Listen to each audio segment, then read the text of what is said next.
वसी श्याम की झांकी रे। तेरी झांकी में हो या ब्रजी रज में या कड़ कड़ में, या ब्रजी रज में या कण कण में हो वसी श्याम की झांकी रे। प्रेम प्रीतम का ऐसा चढ़ा रंगे, प्रेम प्रीतम का ऐसा चढ़ा रंग, प्रेम प्रियतम का ऐसा चढ़ा रंगे, प्रेम प्रीतम का ऐसा चढ़ा रंग। बावरी में तो हो गई रे तुम बिन मेरे।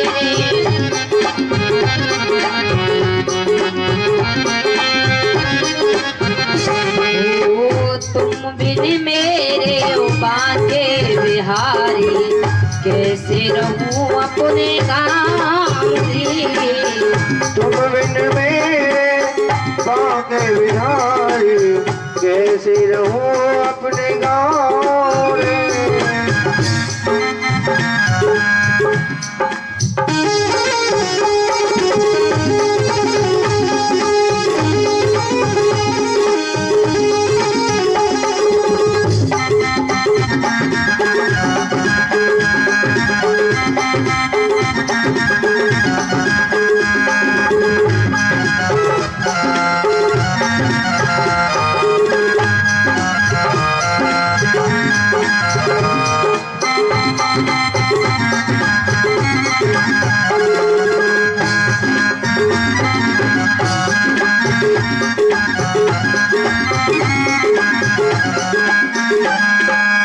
दुखियों का दुख दूर करे, दुखियों का दुख दूर करे, दुष्टों का संहार रे। दुखियों का संहार रे। वो दुखियों का दुख दूर करे तुम, दुखियों का दुख दूर करे तुम, वो दुष्टों का संहार रे। दुष्टों का संहार। बुरी जो मांगो श्रद्धा से उसका, जो मांगो श्रद्धा से उसका, वो जो मांगो श्रद्धा से उसका, करते हो उद्धार रे तुम बिन।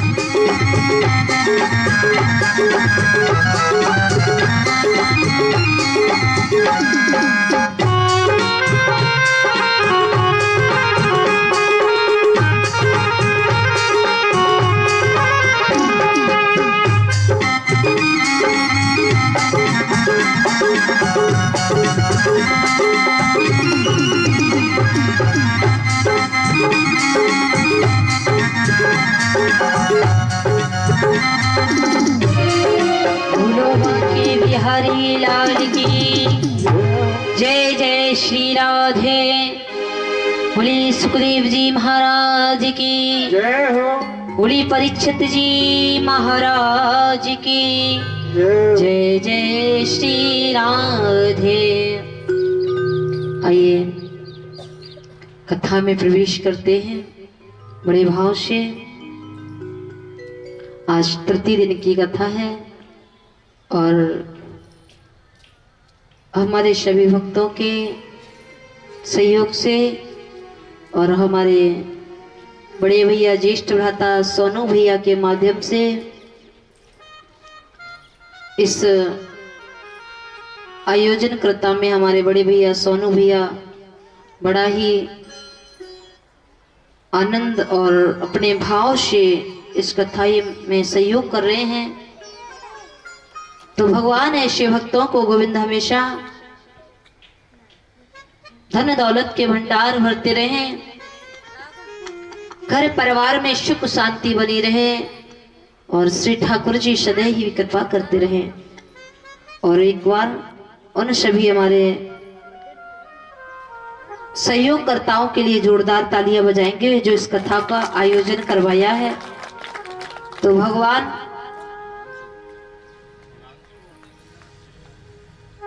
और हिमांशु जी और देवेंद्र भैया जी और एक कृष्णा भैया, इन सभी भैयों के माध्यम से इस कथा को आयोजन करवाया है। स्वयं ठाकुर जी को इन्होंने अपने भले के लिए नहीं, दुनिया के भले के लिए और आप जैसे महान भक्तों पर कृपा करवा रहे हैं और ठाकुर को स्वयं दर्शन करा दिए हैं, क्योंकि भागवत जी का दूसरा रूप, स्वयं नारायण का दूसरा रूप है हमारे श्रीमद् भागवत। कल मैंने बताया आज भोले बाबा का विवाह होगा, श्री परीक्षित जी महाराज का जन्म होगा और थोड़ा महाभारत का प्रसंग होगा। बावन भगवान की कथा होगी, बावन भगवान आएंगे, क्योंकि जब जब प्रभु के भक्तों पे कोई न कोई आपत्ति विपत्ति होती है तो परमात्मा किसी न किसी अवतार में अवश्य आते हैं। तो यहाँ भगवान सदैव अपने भक्तों पे कृपा वर्षाने वाले हैं, क्योंकि वो नहीं चाहते हैं कि मेरा भक्त कभी भी कष्ट उठाए। जब पृथ्वी पे कोई बहुत बड़ा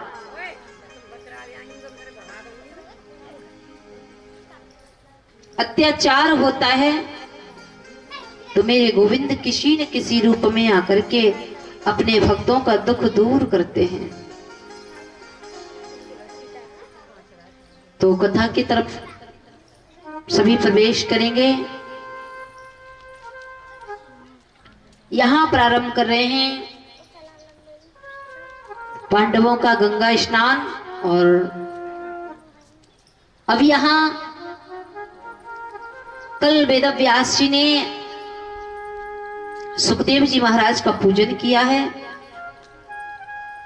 4 वेद 6 शास्त्र 18 पुराण का ज्ञान कराया है और व्यास पूजन करवा करके व्यास गद्दी पे विराजमान हो गए। कौन?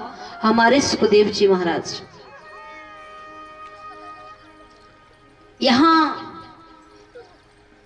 सूत जी महाराज सोनकाद ऋषि से प्रश्न कर रहे हैं, प्रभु एक बात बताइए, ऐसा भक्त दुनिया में कौन हुआ है? आपको पता है भगवान के ऐसे भी भक्त होते हैं जिन्होंने जन्म बाद में लिया है, प्रभु की अवतार मां के गर्भ में किया है। कौन है वो? हमारे परीक्षित जी हैं।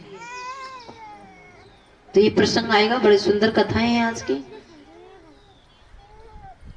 और सूत जी महाराज बता रहे हैं सनकादिक ऋषियों को कि यहां कौरवों और पांडवों में युद्ध छिड़ जाता है। कौरव पांडवों को लाक्षागृह में जलाने की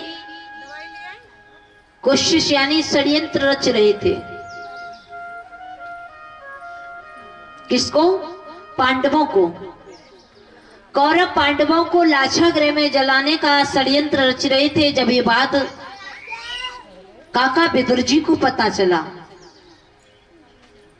कि ये तो अन्याय हो रहा है, मेरे गोविंद के भक्तों के साथ में अन्याय हो रहा, जाकर के धृतराष्ट्र जी के पास गए हैं। विदुर जी कहा, आप ये क्या करवा रहे हो? आप चाहें तो अपने पुत्रों को रोक सकते हैं।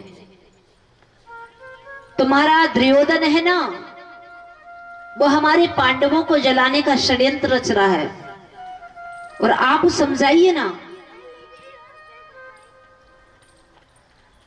धृतराष्ट्र जी से कह रहे थे कि आप कौरवों को समझाइए कि पांडवों के ऊपर प्रकोप न करें। बताएं आपको, पांडवों के साथ स्वयं मुरली मनोहर है, हालांकि उनका कोई कुछ बिगाड़ नहीं पाएगा, क्योंकि जिसके ऊपर गोविंद की कृपा हो, जिसके ऊपर स्वयं नारायण खड़ा है, किसका साथ देने वाले हमारे प्रभु हैं, तो उसका दुनिया में कौन क्या बिगाड़ेगा। धृतराष्ट्र को बता रहे थे, तब तक देखा कि वहां दुर्योधन आया, दुर्योधन ने देखा कि तुम हमारे पिता को हमारी प्रति भड़का रहे हो। बोले सत्य कह रहा हूं, आप जो अन्याय करने जा रहे हो वो बिल्कुल बहुत बेकार है। और आपको पता है इस अन्याय का फल क्या होगा? बोले कुछ भी हो, लेकिन आप हमारे पिता को ज्ञान मत दीजिए, भड़काओ मत। और क्रोध में आकर के दुर्योधन ने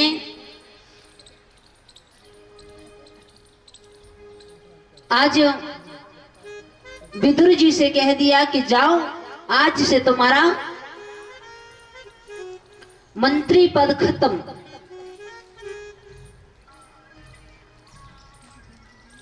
बोले आज से तुम्हारा मंत्री पद खत्म। और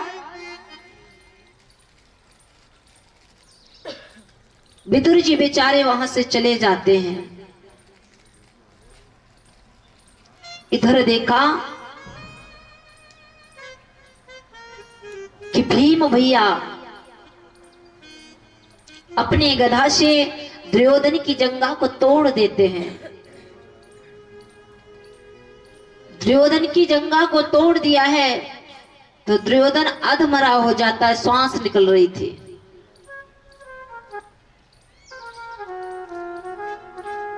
जंगा टूट गई तो पड़ा हुआ था जमीन पर, धराशान पड़ा हुआ था। तब तक देखा कि अश्वत्थामा आया।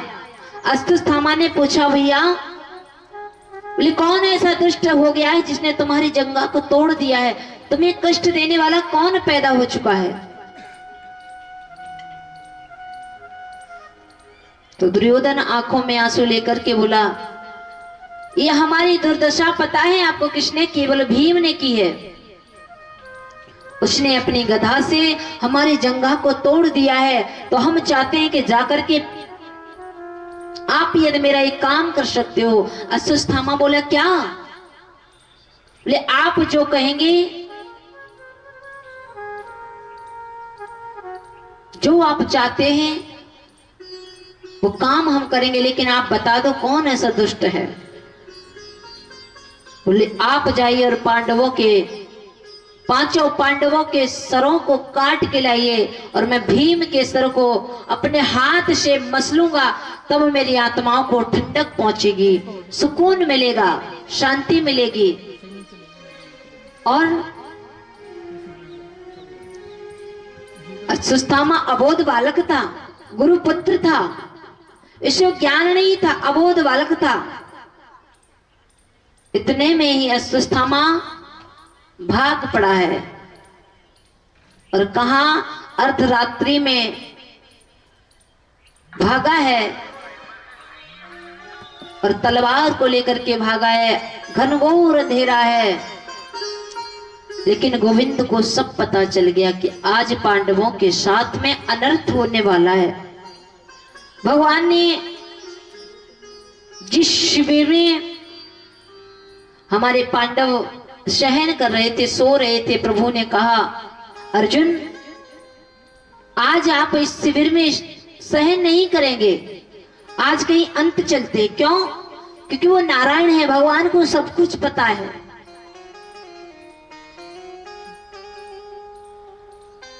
इसलिए आप यहां से चलिए, अंत शिविर में, दूसरी शिविर में शयन करेंगे।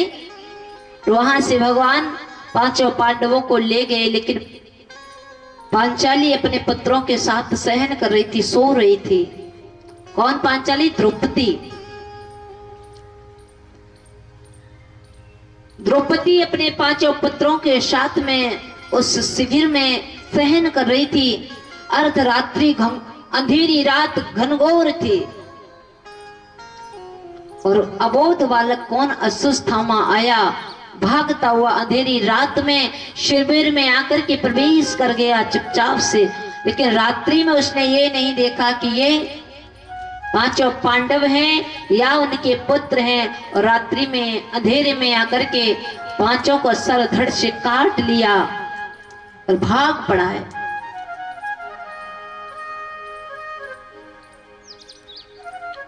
पांचों के सरों को जैसे ही काटा और काट के एकदम भाग पड़ा है।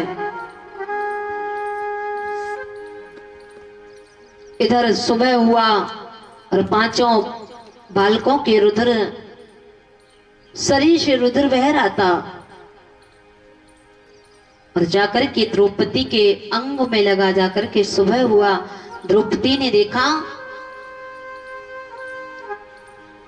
और नजर देखी तो पांचों के पांचों बालक के सर नहीं मिले, धड़ पड़े हुए थे। बेचारी एक माँ, एक बात बताइए, जब एक माँ का लाल इस दुनिया को छोड़ के जाता है तो वो माँ एक पागल के समान हो जाती है ना। लेकिन यहाँ द्रौपदी के पांच पांच बेटाओं के सब पड़े हुए हैं। सब माने लहस, सब माने मृता, मृतक पड़े हुए हैं। जब एक लाल छोड़ के जाता है तो मां पागल हो जाती है। लेकिन यहाँ पांचाली के पांच पांच पुत्र को मृतक पड़े हुए हैं। आज कहीं द्रौपदी इस धड़ को चूमती है, कहीं उस धड़ को चूमती है और पछाड़ खाते हुए भागती हुई जाती है। क्या करूं गोविंद, कहीं इस लाला के पास, कहीं उस लाला के पास, मैं पागल हो गई। भगवान को कहने लगे, प्रभु कन्हैया को बुरा बुरा बोलने लगी। मुझे पता है कि इस दुनिया में तुम्हारे बिना एक पत्ता तक नहीं हिलता है। मैंने सुना है कि प्रभु तुम्हारी इच्छा के बिना एक पत्ता तक नहीं हिलता। लेकिन गोविंद ये तुम्हारी इच्छा थी, मुझे पता है। लेकिन तू कैसा है, सुख देकर के दुख देता है। अरे तुझे दुख ही देना था तो सुख क्यों दिया मेरे जीवन में? क्यों इतना दुख दिया है? और तब तक देखा कि अर्जुन और पांचों पांडव श्री कृष्ण के साथ में द्वारकाधीश के सामने खड़े हैं और इधर द्रौपदी पागलों की भांति रो रही है, चिल्ला रही है, चीख रही है। ये लंबे लंबे केस द्रौपदी के और चीख रही है। सामने देखा कि गोविंद खड़े हैं, भगवान के सामने झोली को पसार दिया। क्या तुम्हारी यही इच्छा थी? अरे अब तो मेरे वंश को कोई चलाने वाला भी नहीं बचा। तुम्हें नहीं पता था, क्योंकि तेरे बिना, क्योंकि द्रौपदी का, कन्हैया का, गोविंद का रिश्ता था ना, एक सखी और सखा का भाव था। बोले कन्हैया मुझे पता है ये तेरी इच्छा है। अरे प्रभु तुझे पता है तेरी मर्जी के बिना एक पत्ता तक नहीं हिलता है। लेकिन ये तेरी मर्जी है जो आज पांच पांच बेटाओं की लहस पड़ी हुई है, और मैं क्या करूं?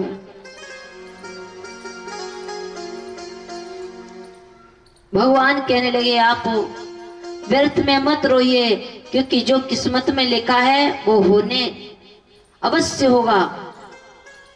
विधि का विधान मिटाने वाला इस दुनिया में परमात्मा भी अपने नहीं मिटा पाए, जिन्हें 14 वर्ष के लिए वनवास मिला। अरे हम आप तो कर क्या सकते हैं? परमात्मा भी चाहे तो अपना किस्मत को नहीं बदल सकते। जो विधाता ने हमारी किस्मत में लिख दिया ना, वो मिटाने वाला कोई नहीं है। लेकिन हम जब भजन पूजा करते हैं तो उसमें बदलाव आ जाता है। लेकिन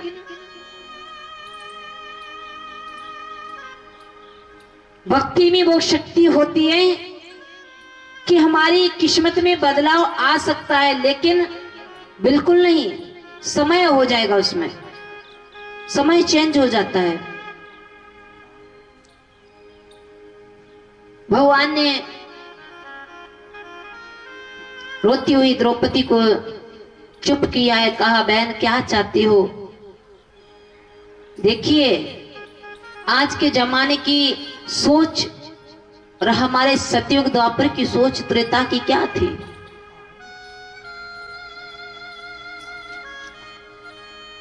एक माँ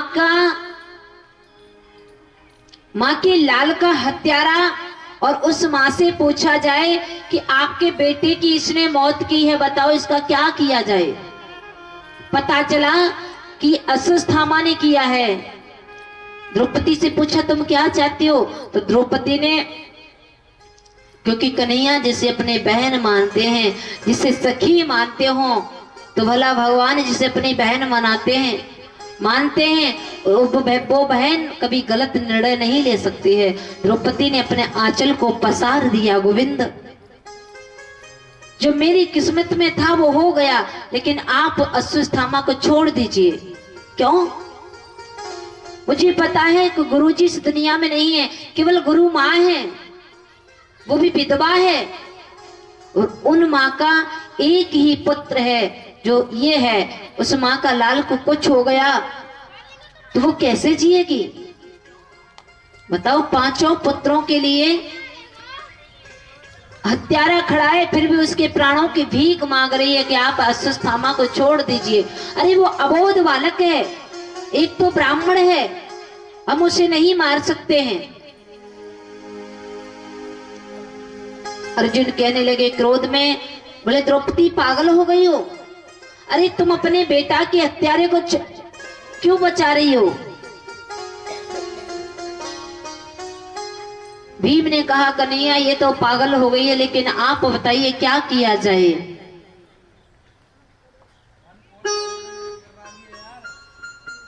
क्यों? क्योंकि ये संसार है ना, इस संसार में हम आप कुछ नहीं कर पाएंगे, और जिस दिन ये श्वास निकल जाएगी, विधि का विधान है, और जब तक सांस रहती है तब तक आस रहती है, और श्वास के निकलने के बाद प्यारे कुछ नहीं बचता है। और जो अंधेरों में पाले गए और दूर तक वो उजाले गए, और एक जरा सी मुलाकात के कितने मतलब निकाले गए। अरे प्रभु, दोस्त तो कुछ नहीं है, लेकिन मैं जानती हूँ कि माँ की पीड़ा बच्चों के लिए क्या होती है, माँ का दर्द क्या होता है एक संतान के लिए। मैंने तो कैसे सहन कर रही, लेकिन उस माँ का एक ही लाल है। अर्जुन कह रहे तू पागल हो गई हो, और निकल जाएगी छोड़ काया को पल में। क्योंकि ये पिंजड़ा है ना, शरीर रूपी पिंजड़ा से जब श्वास रूपी पक्षी उड़ जाएगा, जिस दिन पिंजड़ा भी जब तक अच्छा लगता है ना, जब तक उसमें पक्षी रहता है ना, जब तक पिंजड़े में पक्षी रहता है तब तक तो पिंजड़ा सुंदर लगता है। जब पिंजड़ा की पक्षी निकल जाए, उड़ जाए, तो देखना पिंजड़ा बेकार लगने लगता है ना। उसी प्रकार से हमारे ये शरीर रूपी पिंजड़ा से श्वास रूपी पक्षी जिस दिन उड़ जाएगा तो ये पिंजड़ा पड़ा रह जाएगा, किसी काम का नहीं है। और निकल जाएगी छोड़ काया को पल में, वो निकल जाएगी छोड़ काया को पल में। कभी श्वास धर के भरोसे न रहना,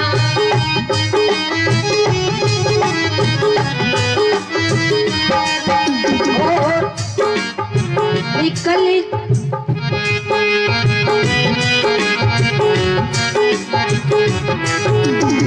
निकल जाएगी छोड़ काया को पल में, निकल जाएगी छोड़ काया को पल में। कभी श्वास धर के भरोसे न रहना, कभी सांस के भरोसे न रहना।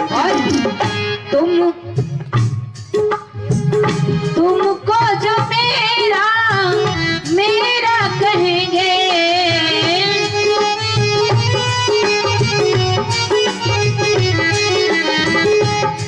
और तुमको जो मेरा मेरा कहेंगे, मेरा कहेंगे, वो पता ही नहीं कब तुम्हारे बनेंगे, पता ही नहीं कब तुम्हारे बने। और याद रखना, हो मतलब से मिलते हैं दुनिया के साथी, दुनिया के साथी, सदा इस मिलने के भरोसे न रहना,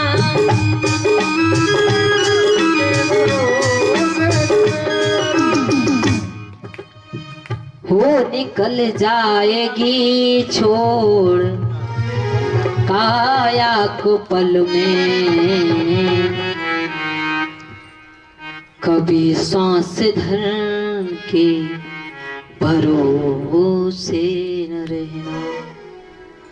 और हम सोचते हैं काम दुनिया का कर लें, इस सांस का कोई भरोसा नहीं है कि हम सोचते हैं काम दुनिया का कर लें, धन धान अर्जित करना सो कर लें, कि ऐसी दुनिया समझ में जो आई, ऐसी दुनिया समझ में जो आई, और फूट के रो पड़ा दिल बेचारा। यहाँ सभी हैं प्रीत जताकर छलने वाले, चलते फिरते चौराहों पे मिलने वाले। मेरा अनुभव कहता है कब होंगे अपने तेरे ये चलते फिरते चौराहों पे मिलने वाले। ये संसार है। इधर अर्जुन अश्वत्थामा को पकड़ने के लिए दौड़ पड़े हैं और अश्वत्थामा को पकड़ के खींचते हुए लाए द्रौपदी के सामने चरणों में पटक दिया। तुम बताइए क्या किया है? द्रौपदी ने क्षमा मांगी, केशव कन्हैया से छोड़ दीजिए। इधर श्याम सुंदर ने निर्णय लिया कि ब्राह्मण है, ब्राह्मण का कभी हत्या नहीं करना चाहिए क्योंकि ब्राह्मण का अपमान ही हत्या के समान होता है। और दूसरा, इसे छोड़ना भी नहीं चाहिए। क्यों? क्योंकि इन्होंने तुम्हारे पुत्रों का हत्या की है, तुम्हारे पुत्रों की हत्या की है, इसलिए इसे मारना भी नहीं चाहिए और छोड़ना भी नहीं चाहिए। बोले क्या करना चाहिए? बोले ब्राह्मण का अपमान ही मरने के समान है। बोले काम करो, इसका सर गंजा करवा कर इसके मस्तिष्क से मणि निकाल के और शिविर से धक्का मार के निकाल दो। और अर्जुन ने यही काम किया और जाकर के यहां से अश्वत्थामा को छोड़ा है। अश्वत्थामा लेकिन कहते हैं दुष्ट कभी दुष्टता को नहीं छोड़ता है। अश्वत्थामा भागता हुआ गया और अश्वत्थामा जैसा ही भागा है तो यहाँ भागते भागते उसने एक काम और किया। उसने याद आया कि जब महाभारत का युद्ध चल रहा था उस वक्त वहां अभिमन्यु की पत्नी उत्तरा गर्भवती थी। तो इनके वंश में यदि कोई बच्चा है तो उत्तरा के गर्भ में पल रहा है वो वंश है। तो आज उस गर्भ को जलाने के लिए यहाँ अश्वत्थामा ने ब्रह्म शस्त्र को छोड़ा है और जो शस्त्र एकदम उत्तरा के गर्भ में प्रवेश हुआ है वहां अभिमन्यु की पत्नी उत्तरा एकदम चीखने लगी है, कन्हैया, अरे मामा जी कहाँ हो, बचाओ, हमारा गर्भ जल रहा है, प्रभु बचाइए ना, मेरे प्राण निकले जा रहे हैं। लेकिन श्याम सुंदर ने जैसे ही उत्तरा की चीखती हुई आवाज को सुना है, मेरे केशव ने भागते हुए प्रभु आए और एक रूप से सूक्ष्म रूप बनाया है, उत्तरा के गर्भ में प्रवेश हो गए और एक रूप से मेरे गोविंद सामने खड़े हैं। भगवान ने उत्तरा के गर्भ को बचाया और कहा बेटी अब आराम है। बोले हाँ मामा जी अब मेरा स्वास्थ्य ठीक है। और यहाँ से मेरे प्रभु जाकर के आगे चले हैं। तो भगवान ने पांचों पांडवों से कहा अब मैंने सुना है, अच्छा एक बात बताइए, आज हम आप लोगों को कुछ देना चाहते हैं। आज तुम सभी राजा बन गए हो और मेरा मन करता है कि कुछ दे दें। सबसे बड़े भैया युधिष्ठिर जी से कहा कि आप क्या चाहते हो। तो यहाँ युधिष्ठिर जी ने हाथ जोड़ से गोविंद से कहा, हे प्रभु केवल आप इतना ही मुझे दे दीजिए कि हम सोते जागते सुबह शाम केवल तुम्हारा दर्शन करता रहूं, और इसके अलावा मुझे दुनिया में कुछ नहीं चाहिए। भीम भैया से कहा आप क्या चाहते हो। बोले आप भी कुछ मांग लीजिए। बोले कन्हैया मुझे कुछ नहीं चाहिए, केवल आप इतना ही दे दीजिए कि लोग मुझे वैसे भी भोजन भट्ट कहते हैं। तो गोविंद जब जो मैं भोजन करूं तो केवल आपका दर्शन लगाकर, आपका भोग लगा करके, आपके दर्शन का मार्ग पा करके, आपके स्वयं दर्शन करके मैं खुद भोजन पाऊं। ये प्रेम ये मित्रता कभी दूर न हो। भगवान अर्जुन के पास गए कि अर्जुन आप भी कुछ मांग लीजिए। तो अर्जुन ने कहा प्रभु वैसे तो मेरे मांगने की इच्छा नहीं, लेकिन आप यदि देना चाहते तो प्रभु एक काम, मेरी ये मन की लालसा है कि मेरे मन में इस मन रूपी पिंजरा में सदैव गोविंद आपके चरण रहे, आपका हृदय रहे, और आपसे जो हमारे मित्रता है, भाई भाई का जो नाता है वो सदैव ही बना रहे, और कुछ नहीं चाहिए। सुभद्रा से कहा बोले तुम, सुभद्रा को आज भगवान ने, क्योंकि सुभद्रा को प्रभु बहन मानते थे, तो कहा भैया केवल इतना ही चाहते कि हम हर जन्म में केवल आप ही को चाहते, आप ही मेरे भैया बन के आए। द्रौपदी से कहा बोले आप क्या चाहती हो। द्रौपदी ने कहा प्रभु झोली पसार के कहा कन्हैया क्या चाहिए, अब इस दुनिया में बचा ही क्या है और हम लेकर क्या करेंगे। लेकिन हमारे और आपके बीच में जो सखी और सखा का भाव है प्रभु वो सदैव बना रहे। सबसे अंत में भगवान आए हैं किसके पास, कुंती बुआ के पास, और कुंती के पास पहुंचे हैं केशव। कहा बुआ तूने जीवन में बहुत दुख देखे हैं। मैया ओ मेरी माँ कथा समझ में आ रही है, जय हो। बोली बुआ बचपन से लेकर आज आपका बुढ़ापा आ गया, लेकिन आपने कभी भी जिंदगी में सुख नहीं देखे। आज मेरा मन कर रहा है कि आप कुछ मांग लीजिए, अपने लिए कुछ सुख का मांग लो, क्योंकि तुम्हारा जीवन निकला जा रहा है दुख में। कुंती आंखों में आंसू लेकर के बोली केशव मैं क्या करूं, संसार की वस्तु सबके पास है, लेकिन सबके पास तू नहीं है। बताया आपको जब महाभारत का युद्ध चल रहा था ना, किसी ने कहा, किसी ने क्या, शकुनी ने कहा बोली कन्हैया प्रभु पांडवों की पार्टी में खड़े हुए थे इधर, अर्जुन से कहा कि तुम क्या लोगे। युधिष्ठिर जी बोले आपको पता है जितनी भी मक्खन, जितना भी मक्खन था ना वो कौरवों ने ले लिया है। अर्जुन क्या, कहाँ दिमाग है तुम्हारा, मन कहाँ है। बोले जितना माखन था वो कौरवों के पास में पहुंच गया। लेकिन अर्जुन मुस्कुरा के बोले क्या बोले, बोले माखन का क्या करेंगे, मेरे पास तो स्वयं माखन चोर है। ताली तो बजा दिया करो, थोड़ा कष्ट आपको न कर देना चाह रहे हम। कितनी अच्छी बात कही। अर्जुन ने कहा युधिष्ठिर जी से, बोले माखन कौरवों के पास पहुंचा तो क्या करूं, मेरे पास तो स्वयं माखन चोर बैठा, इससे ज्यादा क्या हो सकता है। है ना। ऐसे ही हम एक जगह बोल रहे थे, बोले अच्छी बात हुआ करे ना ताली जरूर बजा देना। और कथा चल रही थी,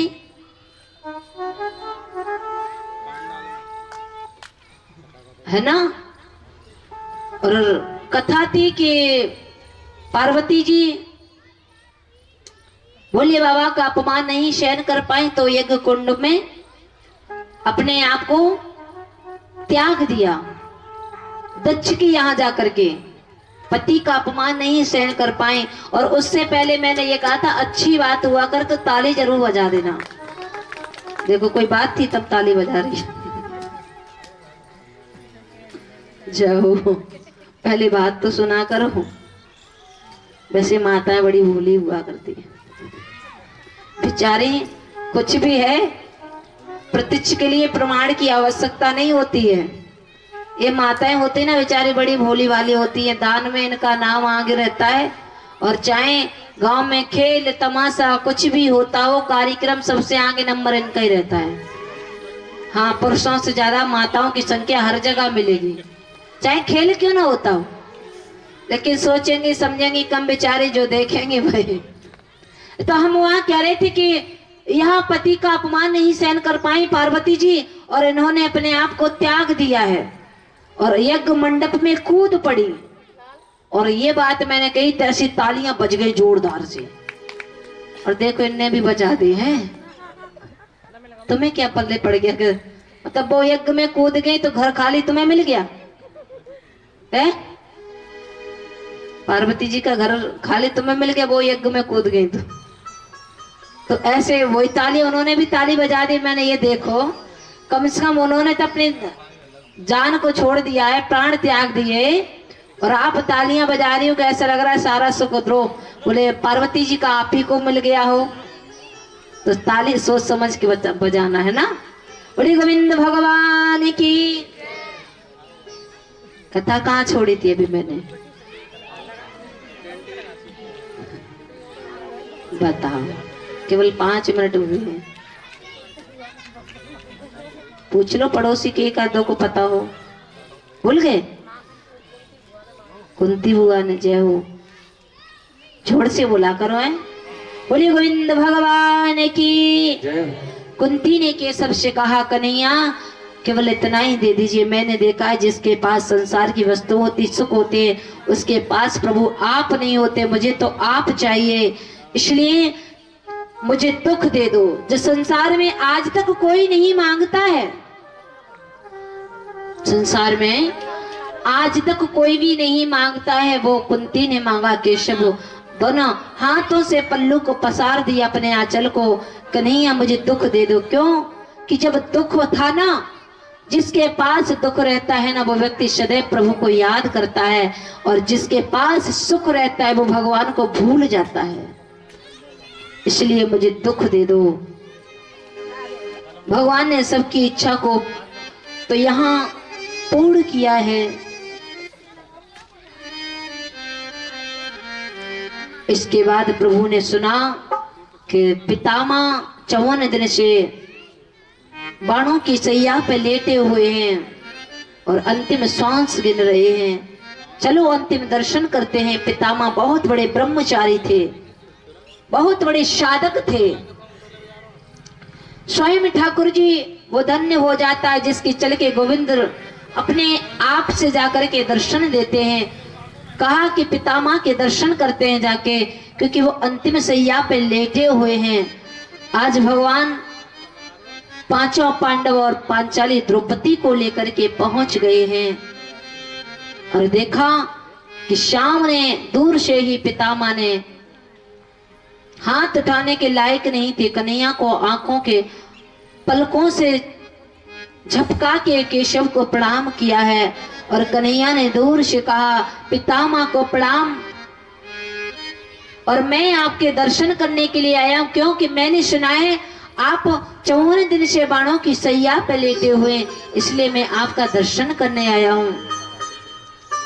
और पितामह आपके सभी पौत्र हैं ना, राजा बन गए हैं, आए हैं, पांडव सभी आए हैं और आपकी पौत्र वधू द्रौपदी भी है और हम चाहते हैं कि आप इस दुनिया से जाने वाले हैं तो अपने इन पौत्र नातियों को कुछ ऐसा उपदेश दे के जाएं कि राज्य को किस प्रकार से चलाना चाहिए, राज्य को चलाने की बातें, राज्य को प्रयोग करने के उपदेश आप ज्ञान प्राप्त करा दें।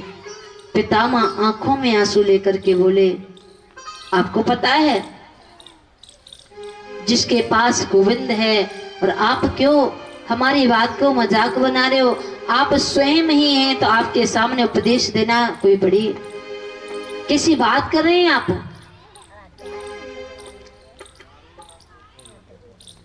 नहीं, आप कुछ न कुछ जरूर बता दीजिए। तो यहाँ पितामह कहने लगे, आप नहीं मानते हो कन्हैया तो हम अपने पांडवों से यही कह देते हैं कि आप राज्य को चलाते समय अपनी प्रजा में किसी भी प्रकार का कष्ट मत देना। पहली बात, 3 बातों का बड़ा ध्यान रखना। कौन बोल रहे हैं? पितामह कह रहे हैं पांडवों से कि बेटा बहुत खुशी की बात है कि आप सभी राजा बन गए, लेकिन 3 बातों का ध्यान रखना। प्रथम बोले, तुम्हारे राज्य में किसी भी प्रकार को किसी को भी कमी नहीं होना चाहिए, कष्ट नहीं होना चाहिए किसी भी प्रकार का। दूसरा, तुम्हारी प्रजा में यदि कोई भी स्त्री को कोई कष्ट दे रहा है, दुख देता हो, तो आप बलवान हैं तो आप जाकर के वहां उस स्त्री को, उस मां को बचा देना चाहिए, उसकी सहायता करना चाहिए। और न सहायता कर सको तो आप वहां से उठ के चले जाना चाहिए। और यदि बल है तो अपने बल के अनुसार एक माँ, बेटी, बहन की रक्षा जरूर करना चाहिए। ये राजा का अधिकार है। और जब ये बात कही तो एकदम द्रौपदी हंसी, ताली बजाकर ठट्टा मार के हंसी। क्यों? पितामह तो अपने उपदेश दे रहे थे, द्रौपदी हंसने लगी। और जब हंसी तो पितामह कहने लगे, बेटी मैं तो यहाँ उपदेश दे रहा हूं, आप हंस रही हो।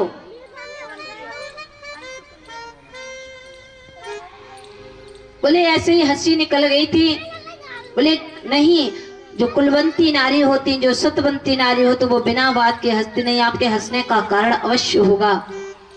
बार बार द्रौपदी से आग्रह किया है पितामह ने, तो द्रौपदी ने बताया, पितामह एक बात बताइए, आज बड़े बड़े आप उपदेश दे रहे हो कि तुम्हारी प्रजा में किसी स्त्री की लाज जाती हो तो आप डट के सामना करके उसकी लाज को बचाना चाहिए, और नहीं तो उस जगह से उठ के चला जाना चाहिए। आपको पता है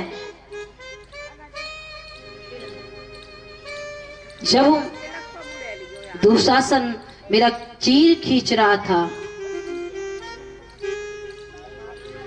और आप बैठे थे, गुरुपुत्र थे, 5 पांडव थे, गुरु द्रोणाचार्य जी थे और आप भी थे, सभी बैठे हुए थे, लेकिन वहां दुशासन एक स्त्री पे हाथ उठाना, पुरुष का कोई भी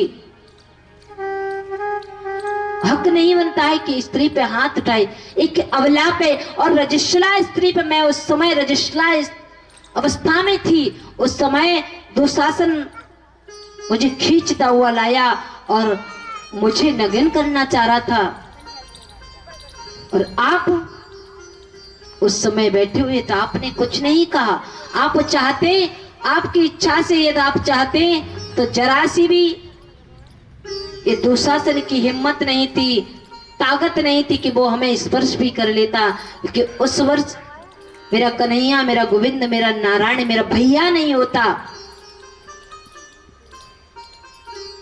तो मेरी लाज चली जाती। और आज आप उपदेश दे रहे हो। जब ये बात द्रौपदी की सुनी, पितामह को बड़ा कष्ट आया। भीष्म पितामह कहने लगे, कन्हैया एक बात बताओ। अब सब चुप रहेंगे, क्यों? जो द्रौपदी ने कहा वो बिल्कुल सत्य है। एक बात बताइए, मुझे 124 जन्मों की याद है, 124 जन्मों की याद है कि मैंने अपने जीवन में ना पाप किया है, कभी नहीं किया, लेकिन प्रभु फिर मुझे ये बाणों की सैया क्यों मिली, क्या कारण है? भगवान मुस्कुरा के कहने लगे कि आपने पाप नहीं किया, इसलिए तो मैं स्वयं दर्शन देने आया हूँ। लेकिन आपने पाप किया नहीं, पाप होते देखा। द्रौपदी नग्न अवस्था में होने जा रही थी, लेकिन आप अपनी आंखों से देख रहे थे। आपने पाप नहीं किया। पाप कई प्रकार से लग जाते हैं, हम अपने हाथों से पाप नहीं करते, लेकिन जहां पाप होता है वहां हम खड़े तो उसके भागीदार हम भी कहलाएंगे। जब पितामह को इस बात का पश्चाताप हुआ है तो जोर से, जो व्यक्ति अपने जीवन में कभी न रोया हो वो पितामह आज जोर से रोने लगे। और रोने के बाद अब कहने लगे अब कोई भी बोलेगा नहीं, और मैं अपने बेटी को श्याम सुंदर के द्वारकाधीश के सौंप रहा हूं, उन्हीं के चरणों में समर्पण करना चाहता हूं। पांडव कहने लगे पितामह अपनी बेटी? बोले पितामह का विवाह ही नहीं हुआ, ये तो बहुत बड़े ब्रह्मचारी हैं। इनकी बेटी कहां से आई जो कह रही कि मैं कन्हैया को अपनी बेटी को सौंप रहा हूं?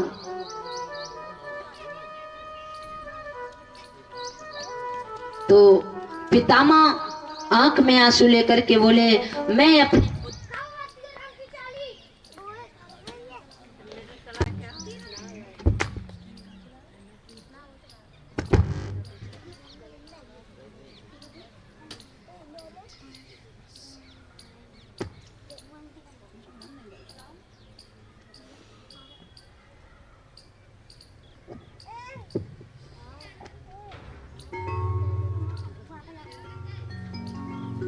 श्री राधे बोली के बिहारी लाल की। और इतना कहकर के पितामह ने कहा अब अपने प्राणों को त्याग रहा हूं। पितामह ने अपने प्राणों को छोड़ा है। श्याम सुंदर की झलक तो उस झलक के सामने सलोने की झलक को निहारते निहारते पितामह ने प्राणों को त्याग दिया है। रात भर सभी रोए और भगवान सभी को धीरज बंधाए। सुबह पितामह का जमुना जी के पास जाकर के दाह संस्कार किया है। इसके बाद हमारे श्याम सुंदर सभी से कहने लगे कि बहुत दिन हो गए, अब हम द्वारिका जाना चाहते हैं। युधिष्ठिर जी ने अर्जुन से कहा कि बड़े आदर के साथ कन्हैया को छोड़ के आइए और अतिशीघ्र किसी प्रकार का कष्ट नहीं होना चाहिए। इसके बाद भगवान के जो परम लाडले भक्त हैं जिनका नाम है परीक्षित जी, उत्तरा के गर्भ से परीक्षित जी का अवतार हुआ है। बोलिए परीक्षित जी महाराज की। परीक्षित जी का जैसे जन्म हुआ है, जन्म होते ही एकदम देखने लगे कि वो संसार में सब कोई नजर आ रहा है, लेकिन वो नजर नहीं आ रहा है जिसने मेरी माँ के गर्भ में मेरी रक्षा की थी, वो इस संसार में है ही नहीं। और धीरे धीरे जब बड़े हुए हैं तो इनका विवाह इरावती नाम की स्त्री से हुआ है। उसके बाद धीरे धीरे जब इनके 4 पुत्र हुए हैं, बड़े पुत्र का नाम था जन्मेजय। आज पांडवों ने इधर भगवान को छोड़ के अर्जुन आ रहे थे। अर्जुन ने अपने आंखों से देखा था कि 99 लाख यादवों का आपस में मार काट के नाश हो गया था। सभी 99 लाख यादव मर चुके थे और भगवान अंत में अर्जुन दूर से देख रहे थे, भगवान अपने धाम को चले गए। अर्जुन ने जैसे ही देखा इस दुनिया में जब प्रभु नहीं है, मेरा कन्हैया नहीं तो मेरा जीकर क्या होगा। अर्जुन वापस आए और सभी पांडवों को ये बताया। युधिष्ठिर जी ने कहा बताइए मेरे कन्हैया का हाल चाल क्या है। अरे तुम इतने दिन बाद आए, तुम तो भूल ही गए थे। तो अर्जुन नीचे को गर्दन किए कहा कुछ बोल नहीं रहे। युधिष्ठिर जी कहने लगे क्या कारण है। अर्जुन ने सब बताया कि इस दुनिया को छोड़ के श्याम सुंदर अपने धाम को चले गए। तो जब पांडवों ने सुना तो उन्होंने जाकर के अपने परीक्षित जी के राज्य तलब किया और 3 बातों को बताया कि शरण में आए व्यक्ति को क्षमा कर देना और तुम्हारी प्रजा में किसी भी प्रकार का कष्ट नहीं होना चाहिए और अपनी प्रजा में सदैव माता बहन बेटी का बड़ा ही सहयोग करना, इनकी लाज बचाना, इतना ज्ञान दे करके सभी पांडव अपने अपने धाम के लिए चले गए। बोले गोविंद भगवान की। और यहाँ से अब एक भजन, उसके बाद परीक्षित जी को श्राप लगेगा, है ना।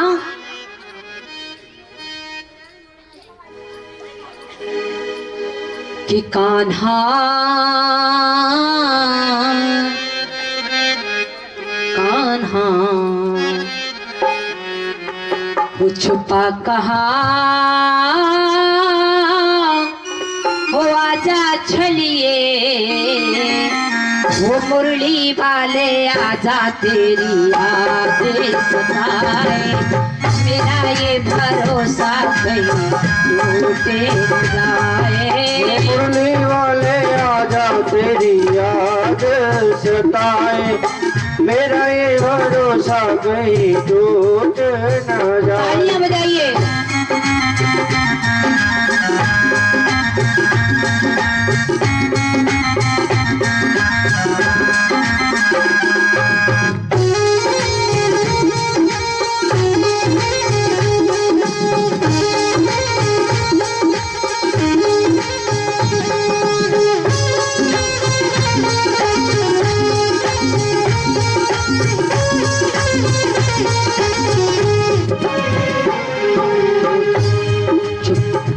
छुपा कहा आजा छलिए, वो मुरली वाले आजा तेरी यादें सताए, मेरा ये भरोसा कहीं टूटे न जाए। छुपा कहा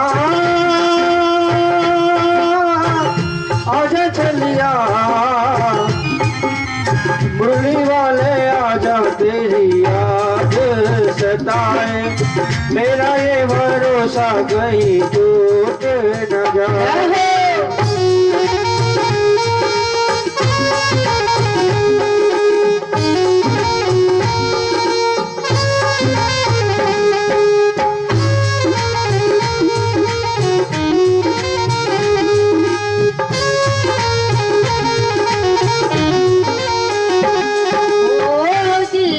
पुकारे आ दिल के सहारे, दिल ये पुकारे आजा दिल के सहारे, ओ नैना हमारे तेरा रास्ता निहारे रे, नैना हमारे तेरा रास्ता निहारे रे, दिल के सहारे।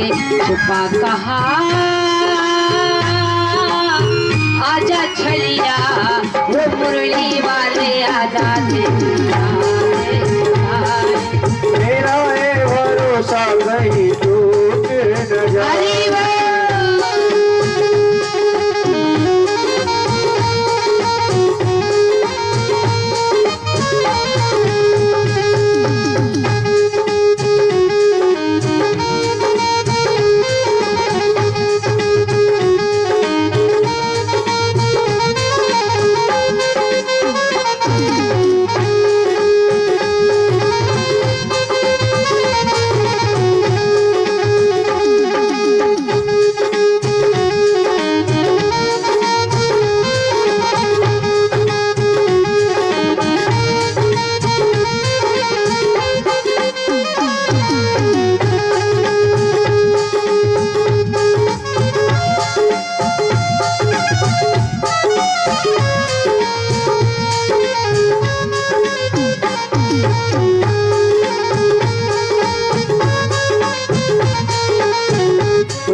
तो भगवान की।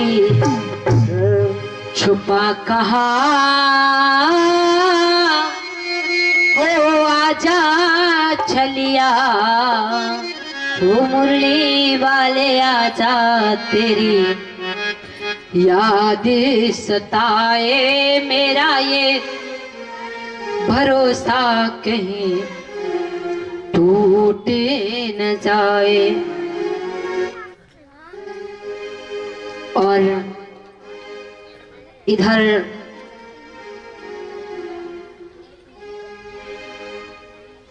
जब धीरे धीरे परीक्षित जी बड़े हुए, इनकी पत्नी का नाम इरावती। अपने पुत्र को सोचा बहुत समय हो गया राजपाट करते करते, तो आज इतना समय व्यतीत होने के बाद अब तो चाहिए कि अब यहाँ अर्जुन अब तो कहीं चल के बाहर दर्शन करेंगे, संतों के दर्शन करेंगे, जाकर के जंगल में भ्रमण करने के लिए परीक्षित जी चल दिए। परीक्षित जी ने सोने का मुकुट पहना है। वो मुकुट किसका था? वो मुकुट कौरवों ने जरासंध को मार के अपने पास रखा था, चुरा लिया था। और जब कौरवों और पांडवों से युद्ध हुआ तो वो मुकुट जाकर के पांडवों ने कौरवों से छुड़ा लिया था, छीन लिया। वही मुकुट आज पांडवों के पौत्र यहाँ परीक्षित जी ने उस मुकुट को धारण करके, और वो पाप की कमाई का धन था, जरासंध का था, उस मुकुट को पहन के आज परीक्षित जी निकले हैं। और इन्होंने आज देखा, परीक्षित जी ने सामने सबसे पहले एक गाय मिली। कौन? सतयुग और द्वापर त्रेता में क्या था? सतयुग में सत्य, दान, दया, पवित्रता थी। सतयुग में सत्य, दान, दया, पवित्रता थी। और त्रेता में धर्म का 4 पैर बताए हैं। धर्म के 4 पैर कौन से? सत्य, दान, दया, पवित्रता। सतयुग में, त्रेता में 1 पैर कट चुका धर्म का, अब बचा दान, दया और पवित्रता। और जब द्वापर आया तो 2 पैर धर्म के रह गए थे, सत्य और धर्म। लेकिन प्यारे, जब कलयुग आया तो कलयुग में कलयुग नहीं चाहता कि धर्म का कोई भी चरण मेरे युग में रहे। तो यहाँ एक गाय खड़ी थी, वो रमा रही थी, जोर जोर से रो रही थी। परीक्षित जी ने पूछा, क्या हुआ? आप क्यों रो रही है? आपका कोई साथी छोड़ के चला गया? बोले नहीं। तो बोले इस धरती में तो मैं कोई साधारण गाय नहीं हूं, मैं पृथ्वी रूपी गाय हूं, मैं स्वयं पृथ्वी हूं। मैं दुनिया में इतने पाप हो रहे हैं, आज जो लोग भी जितना पाप करते हैं वो पृथ्वी पे करते हैं, इसलिए मैं परेशान हो गई, मैं रसातल में डूब जाऊंगी, इसलिए आप कोई उपाय कीजिए। बोले तुम्हारी ये दुर्गति किसने की है? आगे जाकर के देखा परीक्षित जी ने तो धर्मराज खड़े थे। धर्म के 4 पैर टूट चुके थे और 1 पैर बचा था। कलयुग में न सत्य रहा, न पवित्रता रही, केवल दान बचा है और थोड़ी सी दया। बोले आप क्यों रो रहे हैं? कहा मैं कोई साधारण बैल नहीं हूं, मैं स्वयं धर्मराज हूं और इस कलयुग ने मुझे इतना परेशान कर लिया है कि हम लोग अब कहां जाएंगे? न कोई धर्म रहा, न दया रही, न पवित्रता रहा, अब हम लोग कहां जाएंगे? बोले आपको सताने वाला कौन है? बोले सामने एक पीछे देखा तो एक काला कलूटा चांडाल खड़ा था। बोले वो है। जाकर के कलयुग ने कहा, आप एक बात बताइए, हमारे भक्तों को आप क्यों सता रहे हो? आप हमारे राज्य को छोड़ के चले जाइए। और क्रोध में तलवार निकाल के परीक्षित जी उस कलयुग को मारने के लिए दौड़े तो परीक्षित ने एकदम चरणों को पकड़ लिया, क्योंकि कलयुग को पता था परीक्षित जी अपने 3 बातों का बड़ा ध्यान रखते हैं कि शरण में आए व्यक्ति को ये छोड़ देते हैं, इसलिए वो एकदम चरणों में लेट गया, प्रभु मुझे माफ कर देना। और जैसे ही चरणों में गया, शरण में गया, परीक्षित जी ने कहा खड़े हो जाइए। अच्छा एक बात बताओ, आप हमारे भक्तों को क्यों सता रहे हो? तो यहाँ परीक्षित जी को बताया कि हम नहीं चाहते कि धर्म का कोई भी पैर मेरे युग में रहे। तो परीक्षित जी ने कहा हम आपको मार डालेंगे, नहीं तो मेरे राज्य को छोड़ के चला जाइए, यहां से कहीं अंत चले जाओ आप यहां से।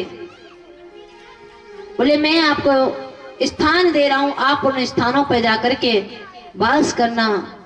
तो आज परीक्षित जी ने कलयुग को 4 स्थान दिए। दूतम पानम स्त्रिया सूना यत्रा धर्मस्य चतुर्विधा। दूतम धापानम स्त्रिया सूना यत्रा धर्मस्य चतुर्विधा। बोले 4 स्थान दे रहे हैं, दूतम दानम पानम स्त्रिया सुना।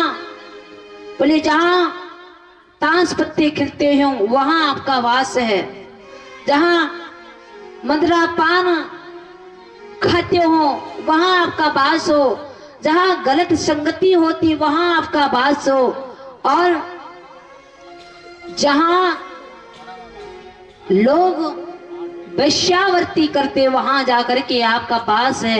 ये 4 स्थान दिए। कलयुग कहने लगा प्रभु हमने स्वीकार कर लिया, लेकिन आप एक कोई ऐसा स्थान दीजिए जिससे मैं सुकून से रह सकूं। तो परीक्षित जी के मुख से निकल पड़ा कि जाओ, तुम्हारा धातु नाम कश्यम काचनम, धातु नाम अश्यम काचनम, आप जाओ और आपका स्वर्ण में वास हो, आपका सोने में वास हो। और जैसे कहा कले जाकर के परीक्षित जी के सर पे विराजमान हो गया है। और कलयुग जैसे ही परीक्षित जी के सर पे जो सोने का मुकुट था उस पर विराजमान हुआ है, उसी समय से परीक्षित जी की बुद्धि विकृत हो गई, खराब हो गई। इनको प्यास लगी तो प्यास से जंगल में गए हैं, वहां जल खोजा, कहीं जल नजर नहीं आया। एक जंगल में देखा, वहां महात्मा जी भजन कर रहे थे जिनका नाम था शमीक ऋषि। और परीक्षित कलयुग ने बुद्धि खराब कर दी, वहां जाकर के पूछा आप मुझे जल दे दो, लेकिन उन्होंने तपस्या में लीन थे, उन्होंने सुना नहीं। तो क्रोध में आकर के परीक्षित जी ने एक मरा हुआ सर्प शमीक ऋषि के गले में डाल दिया है। इनके बेटा श्रृंगी ऋषि ने देखा है। जैसे ही श्रृंगी ऋषि ने देखा कि मेरे पिता का अपमान कौन करने वाला है, तो शिष्यों ने बताया कि राजा परीक्षित ने तुम्हारे पिता का अपमान किया है। तो श्रृंगी ऋषि ने क्रोध में आकर के कहा अरे परीक्षित, तुमने मेरे पिता के गले में मरा हुआ सर्प डाला है, यही सर्प 7 दिन बाद तुम्हें डस लेगा और तुम्हारी मौत तो हो जाएगी। ये श्राप डाला है। तैसे ही शमीक ऋषि आए और शमीक ऋषि जी के जैसे ही नेत्र दोनों खुले तो कहा पिताजी आपका अपमान राजा परीक्षित ने किया, मैंने श्राप दे दिया। सारा हाल बताया। शमीक ऋषि ने शिष्यों से कहा कि जाओ राजा परीक्षित से कहना कि उनकी 7 दिन बाद मौत तो हो जाएगी। राजा परीक्षित को घर जाकर के जैसे मुकुट उतारा, सारी बात याद आ गई कि मैंने एक संत का अपमान किया है, मैं किंचित मात्र 1 मिनट के लिए जीना नहीं चाहता हूं, 1 सेकंड के लिए भी, क्योंकि इतने बड़े साधक का मैंने अपमान किया, मैं जीना नहीं चाहता हूं। अब तो भगवान मुझे मौत दे दे।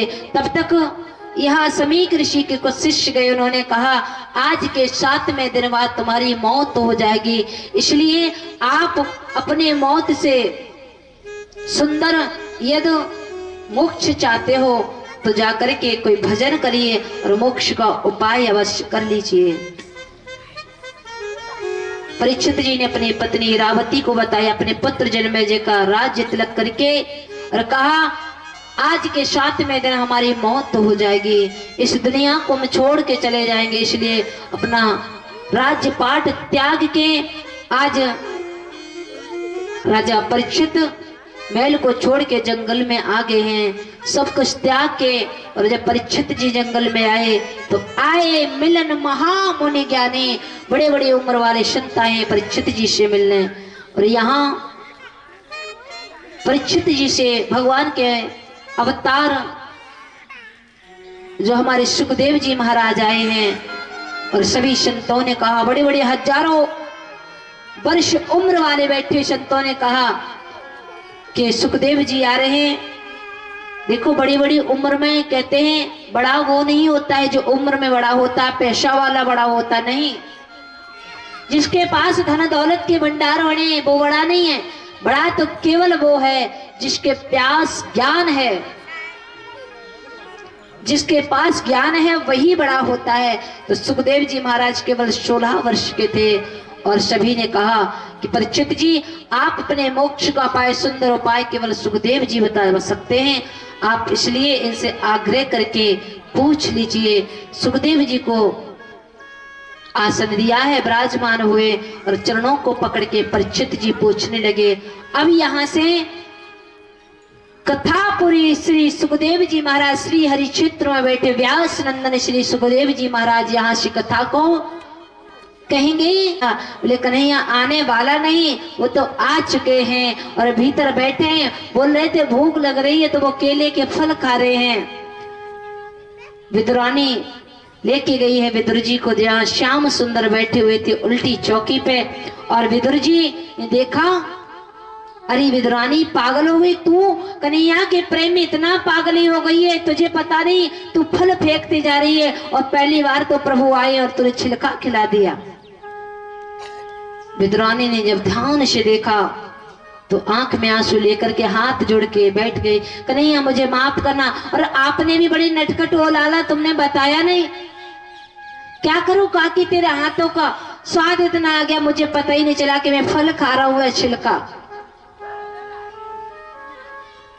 और विदुर जी ने क्षमा याचना मांगी है भगवान से। इसके बाद भगवान विदुर जी के यहाँ से गए हैं।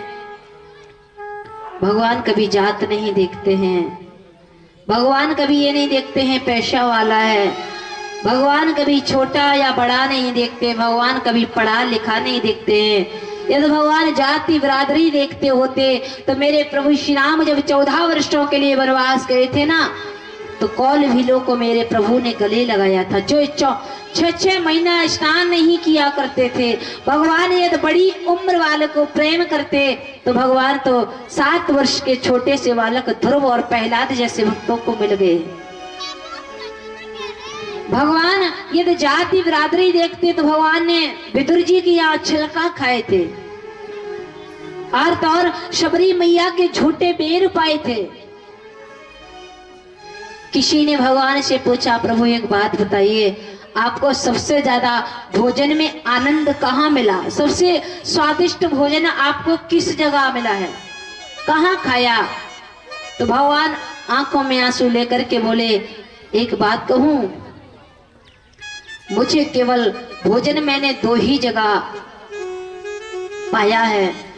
क्या विदुरानी के छिलकों में जो आनंद था, या फिर मैया शबरी के झूठे वेरों में जो आनंद था, वो आज तक मैंने कहीं भी भोजन को नहीं पाया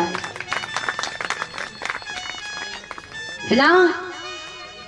तो इसलिए भगवान तो केवल भाव के भूखे हैं प्यारे। केवल भाव में भावना होगी तो प्रभु को पा लोगे।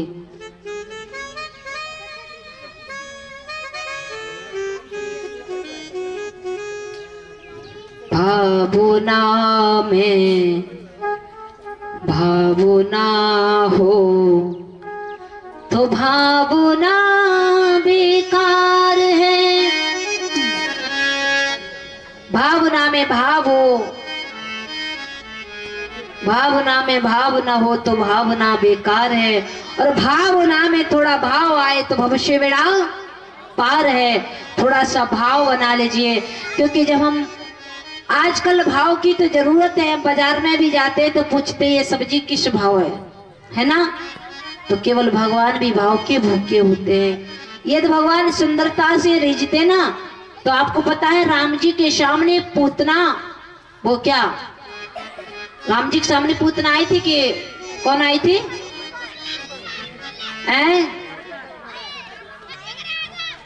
कौन आई मैया? सुपड़खा। जय हो। अब तो लग रहा है कि थोड़े बहुत बैठे हुए। जब राम जी के सामने सुपड़खा आई थी और कृष्ण जी के सामने पूतना ये आई थी। यदि प्रभु श्रृंगार पे रीझने वाले होते तो वो भी देखो प्रभु को श्रृंगार करके आई थी ना, कितना बड़ा। तो भगवान तुम्हारे श्रृंगार पे नहीं रिझते, वो तो केवल भाव पे रिझते हैं प्यारे। उन्हीं के दरबार में जाकर के तो आंखों में आंसू लेकर के भाव से हाथ जोड़ के कह दीजिए प्रभु कुछ नहीं है मेरे पास, अरे जो कुछ है वो तेरा है और तूने जैसा दिया है वैसा स्वीकार कर लीजिए। कोई कहता है, मैंने सुना है, अभी सुना था बीच में क्या ये सुनी है, लोग कहते हैं कि प्रेम से नहीं, कहते हैं प्रभु तो प्रेम में रीझने वाले हैं। सच्चा प्रेम लोग कहते हैं कि ये तो प्रेम का कोई प्रतीक है तो वो ताजमहल है। नहीं, ताजमहल प्रेम का प्रतीक नहीं है। आपको पता है ये मुमताज थी ना, वो शाहजहां की चौथी पत्नी थी। लोग कहते हैं कि मुमताज, शाहजहां ने अपनी पत्नी के प्रेम में स्वयं ताजमहल बनवा दिया था, लेकिन वो चौथी पत्नी थी। ये तो प्रेम का कोई प्रचार प्रसार, सत्य प्रेम देखना चाहता है तो रामेश्वर में जाकर के राम सेतु को देखिए, जिन्होंने एक अपनी पत्नी को पाने के लिए 100 योजन समुद्र में पुल बनाकर, राम सेतु पुल बनाकर अपने जानकी को लेकर के आए थे ना। तो प्रेम का प्रतीक है तो मेरे प्रभु श्री राम जी के मानस जी को पढ़िए। और प्रत्येक हिंदू घर में यही चाहते हैं, एक गाय और प्रतिदिन एक मानस जी का पाठ अवश्य होना चाहिए। यह तो मर्यादा सीखना है तो हमारे राम जी के चरणों में प्रतिदिन राम जी के मानस जी को पढ़ के देखिए। एक एक पात्र ऐसा है रामचरित्र मानस में, क्योंकि वो मर्यादा का पालन करने वाले हैं। हमारी कृष्ण जी चंचलता करने वाले हैं, चपलता करने वाले हैं, चंचल हैं, लेकिन राम जी मर्यादा का पालन करने वाले हैं। एक पति ने अपनी पत्नी को सच्चा प्रेम दिखाने के लिए 100 योजन समुद्र को राम सेतु बना करके और अपनी पत्नी को लेके आई थी। इससे बड़ा प्रेम दुनिया मुझे कहीं नहीं दिखाई देता। तो मेरे राम तो केवल प्रेम पर रीझने वाले हैं। मेरे राम, मेरे नारायण, मेरे प्रभु, मेरे गोविंद केवल भाव और प्रेम पे रीझने वाले होते हैं। तो एक भजन बोलेंगे और अब कुछ समय बाद भोले बाबा का विवाह होगा, है ना।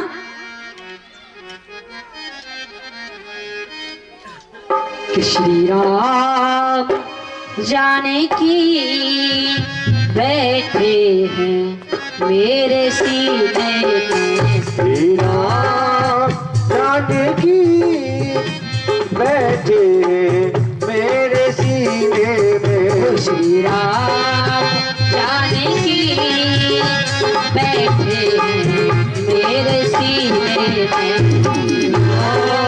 जानकी बैठे मेरे सीने में। आपको पता है विभीषण जी ने हनुमान जी से कहा, कहाँ है तुम्हारा राम, बड़े राम के भक्त बनते हो।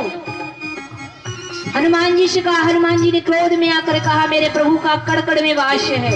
अच्छा, बोले कहाँ कहाँ है तुम्हारे राम जी का वास। तो हनुमान जी ने एकदम सीना फाड़ के दर्शन करा दे, बोले जय श्री राम, हाथ रख के तालियां बजाइए। और सच्चे सनातनियों की पहचान है, सच्चे हिंदू की यह पहचान है कि अपने धर्म के लिए मर मिट जाओ, लेकिन अपने धर्म को कभी छोड़ना मत। श्री राम जानकी बैठे मेरे सीने में, श्री राम जानकी बैठे मेरे सीने में, देख लो आके दिल के नगीने में, देख लो आके दिल के नगीने में, देख लो आके दिल के नगीने में, श्री राम बैठे मेरे सीने में, श्री राम जानकी बैठे हैं मेरे सीने में। जय श्री राम, तालियां बजाते हैं हम सब।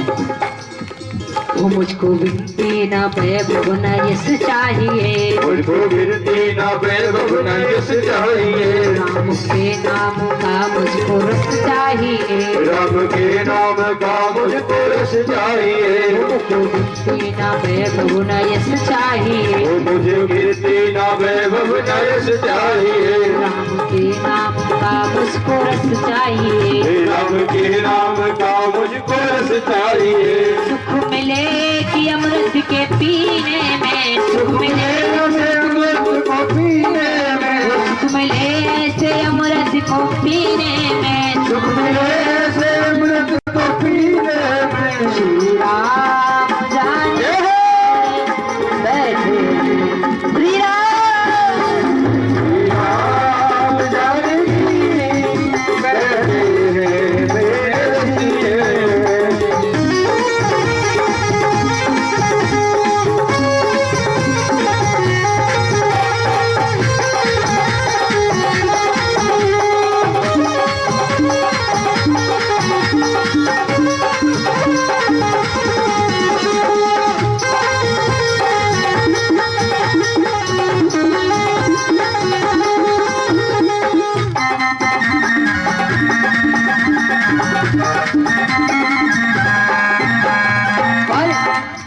राम रसिया हुए राम सुमरने करो, राम रसिया हुए राम सुमरन करो, सिया राम का सदा ही में चिंतन करो, सिया राम का सदा ही मैं चिंतन करूं, राम रसिया हुए राम सुमिरने करो, राम रसिया हुए राम सुमरन करो, सिया राम का सदैव ही में चिंतन करो, सिया राम का सदा ही मैं चिंतन करूं, मन भूले न कोई भी जीने में, भूले न कोई भी जीने में, श्री राम जानकी बैठे हैं मेरे सीने में, राम जानकी बैठे हैं मेरे सीने में। जय श्री राम।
भोले बाबा का अपमान हुआ यहाँ, और छोड़िए भोले बाबा मेरे पति नहीं,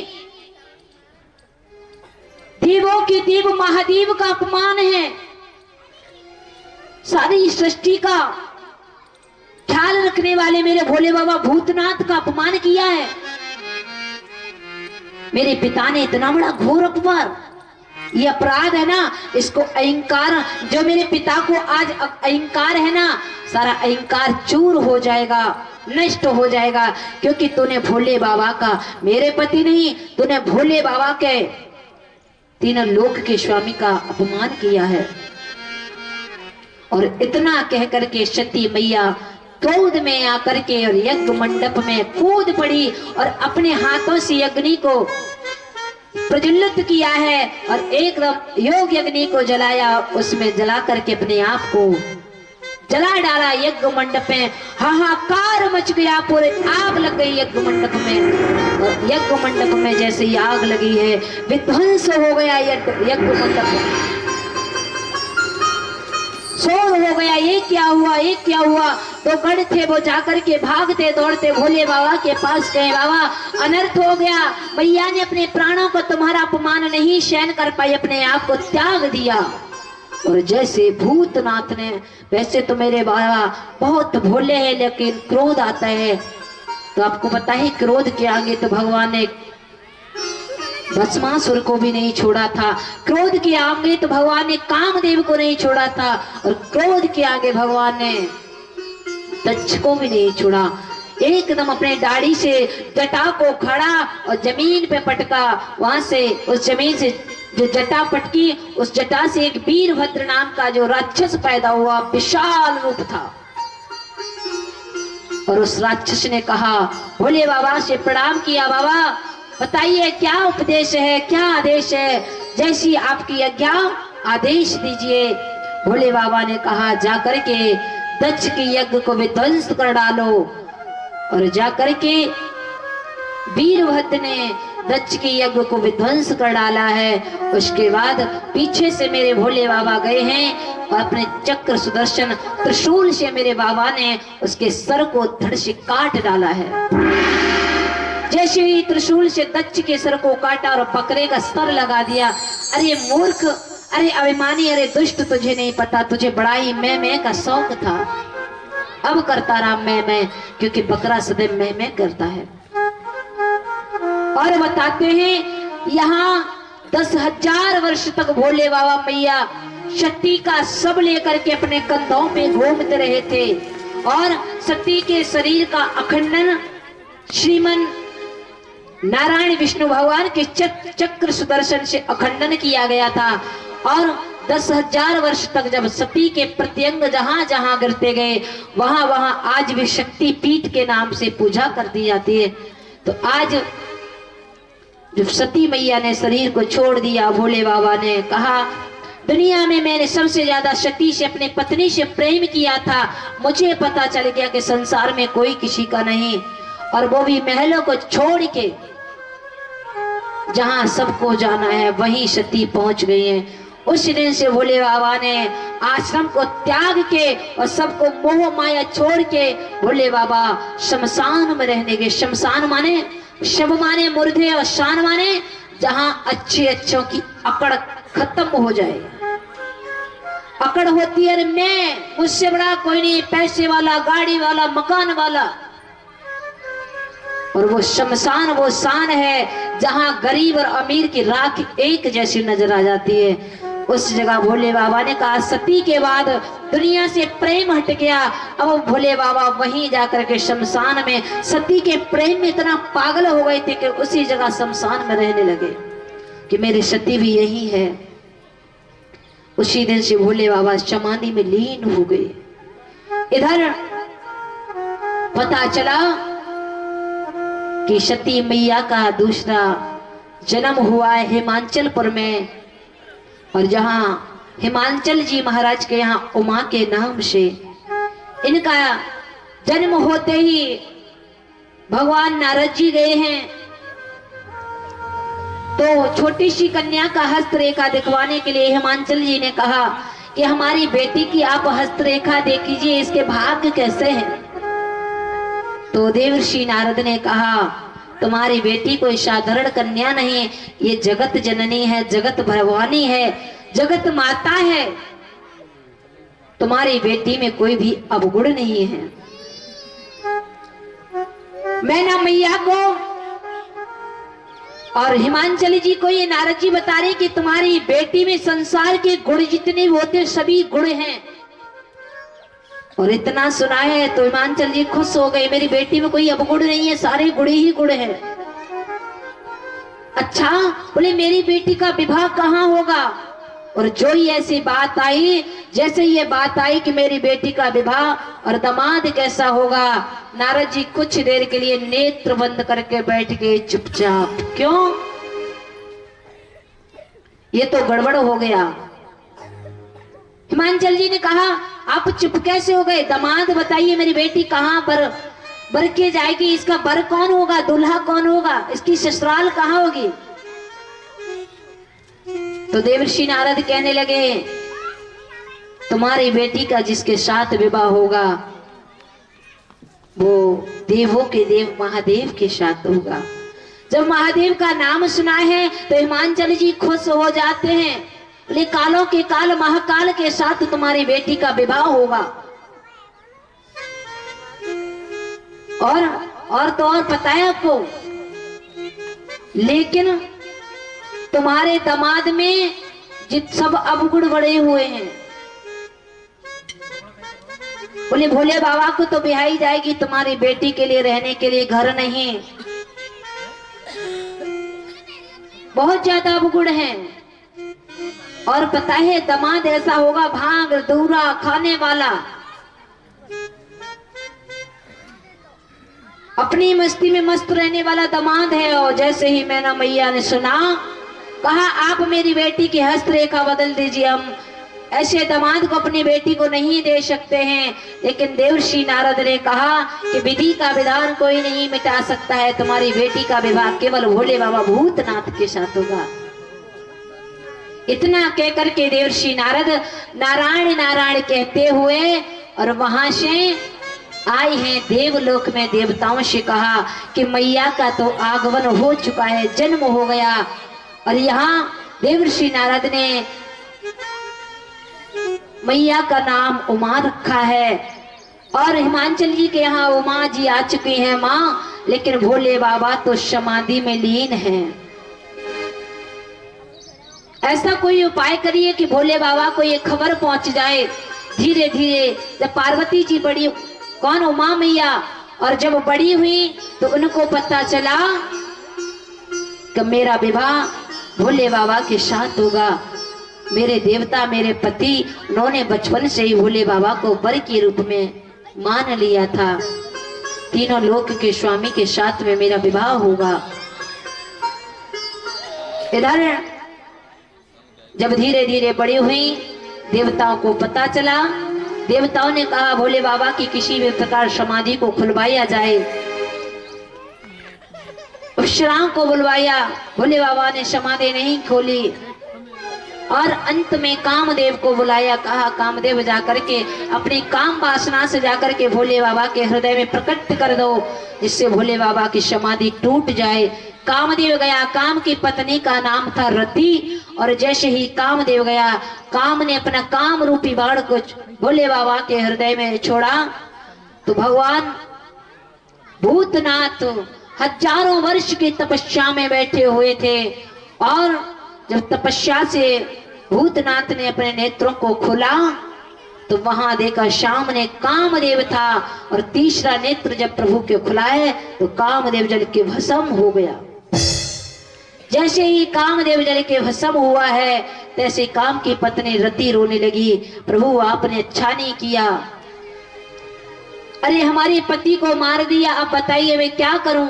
भगवान ने कहा चिंता मत करिए, तुम्हारे पति भगवान कृष्ण बन के जब आएंगे तो वहां तुम्हारे पति उनकी पुत्र बन के आएंगे।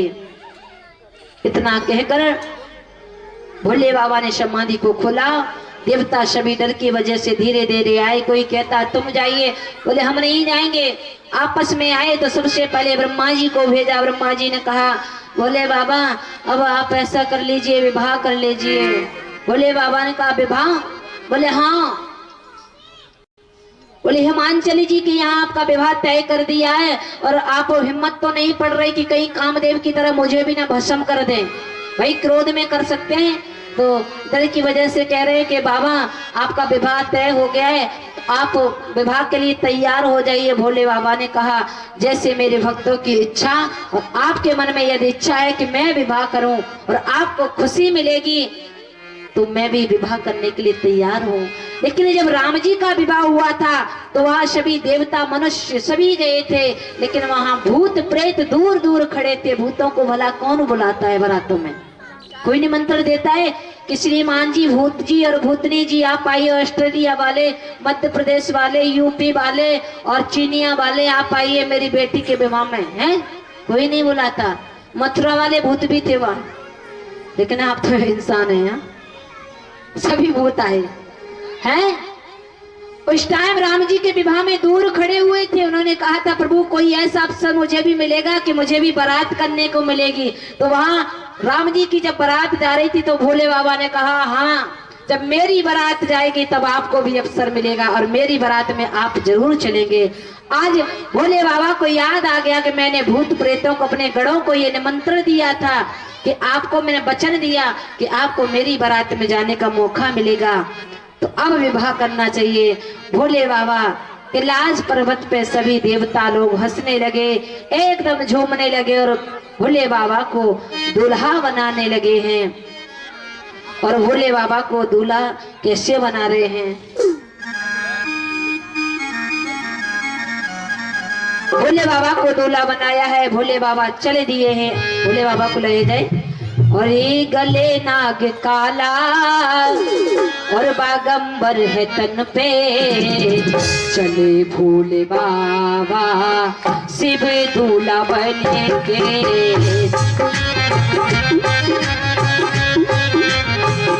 तालियां बजाइए भोले बाबा भूतनाथ की। गले नाग काला बागंबर है तन पे, गले नाग काला बागंबर है तन पे, चले भोले बाबा शिव दूल्हा बने के। भोले बाबा शिव भोले बने के।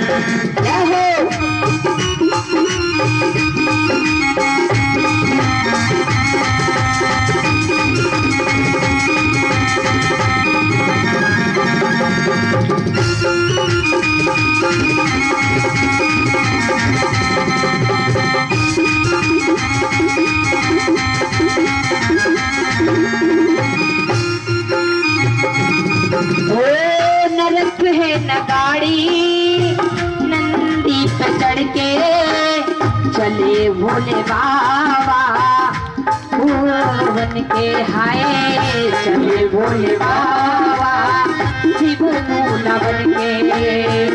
नरक है नागाड़ी नंदी पे चढ़ के, चले भोले बाबा शिव दूल्हा बन के।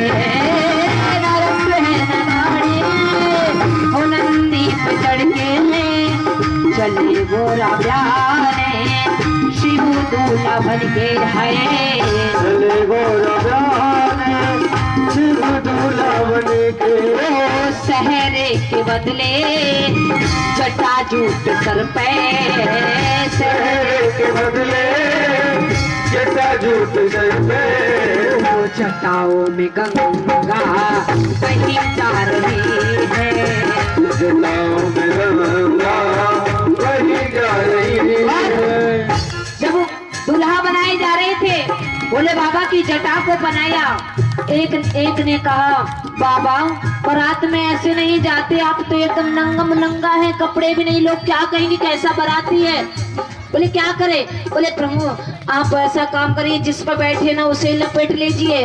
तो शेर की खाल थी ना मृगशाला को, अब वो भोले बाबा के कोई बेल्ट लगाने की बात थोड़ी थी, है ना। कैलाश पर्वत पे कहाँ आया सामान, तो एक गया और एक भूत प्रेत गया और 4-4 इंची के बड़े बड़े पतरे पतरे सांप पकड़ के लाया 6-7।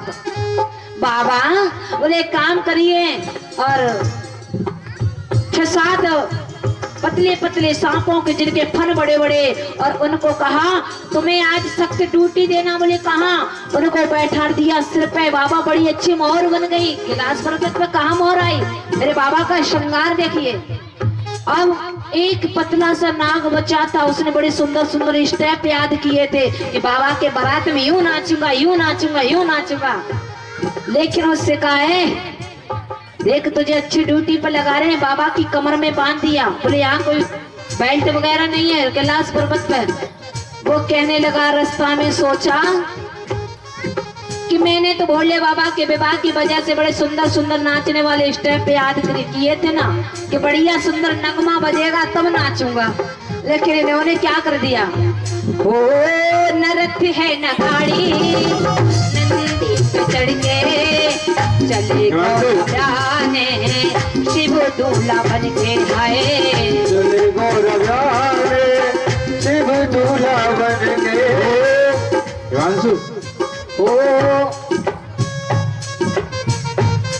ओ नरक है नगाड़ी नंदी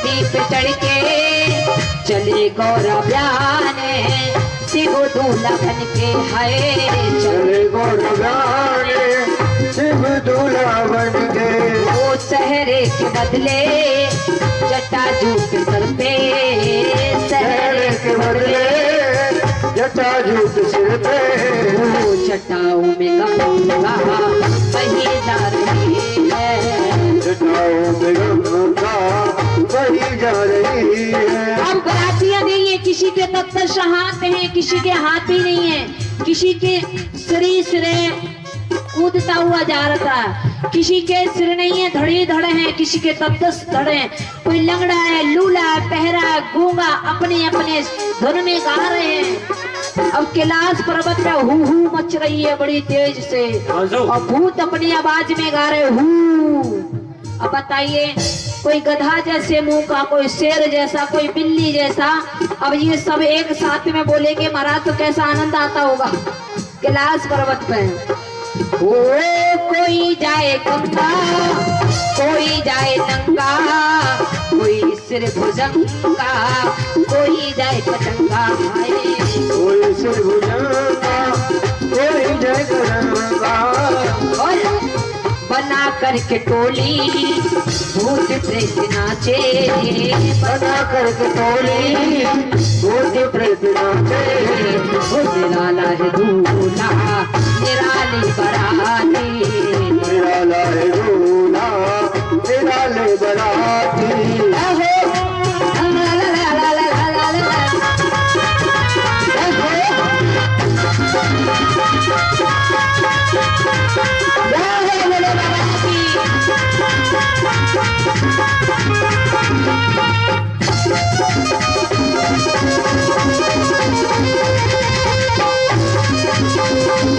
कुछ देवता लोग थे आगे पहुंच गए, मैया मैना आ जाइए, और देवता आगे पहुंच गए। बाराती का स्वागत सत्कार करने के लिए हिमाचलपुर में वीआईपी व्यवस्था थी और देवताओं ने कहा रस मलाई जो भी आनंद था बोले खा लीजिए, पीछे तो भूत आ रहे हैं, फिर कुछ नहीं मिलने वाला। और सभी ने स्वागत सत्कार किया। बना दिया तुझको ना दिया जिसको दिया बना दिया कहते हैं तुझको ना दिया जिसको दिया बना दिया। मेरे शंकर भोले वाले मेरे भोले डमरू वाले मेरे शंकर भोले वाले मेरे भोले डमरू वाले तूने क्या क्या ना दिया ना दिया ना दिया ना दिया ना दिया ना दिया ना दिया ना दिया।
भोग लगा ले शिव शंकर भोले भाले अजभंग को भोग लगा ले। अरे रुक जाओ यार, सामने बच्चों मंगलम गणम ध्वजा मंगलम कुंडी चाचा मंगला है तनो हरि। सभी कन्यादान करेंगे। बच्चों सामने से हटो। विवाह के बाद में सभी भक्त कन्यादान की जरूरत पूरी करेंगे। वाणी की जय। सभी भक्त भोलेनाथ और मैया पार्वती का पूजन करने के लिए आए हैं और बड़े भाव के साथ पूजन करते हुए भजन के साथ आनंद लेते हैं। बोले शंकर भगवान की जय हो।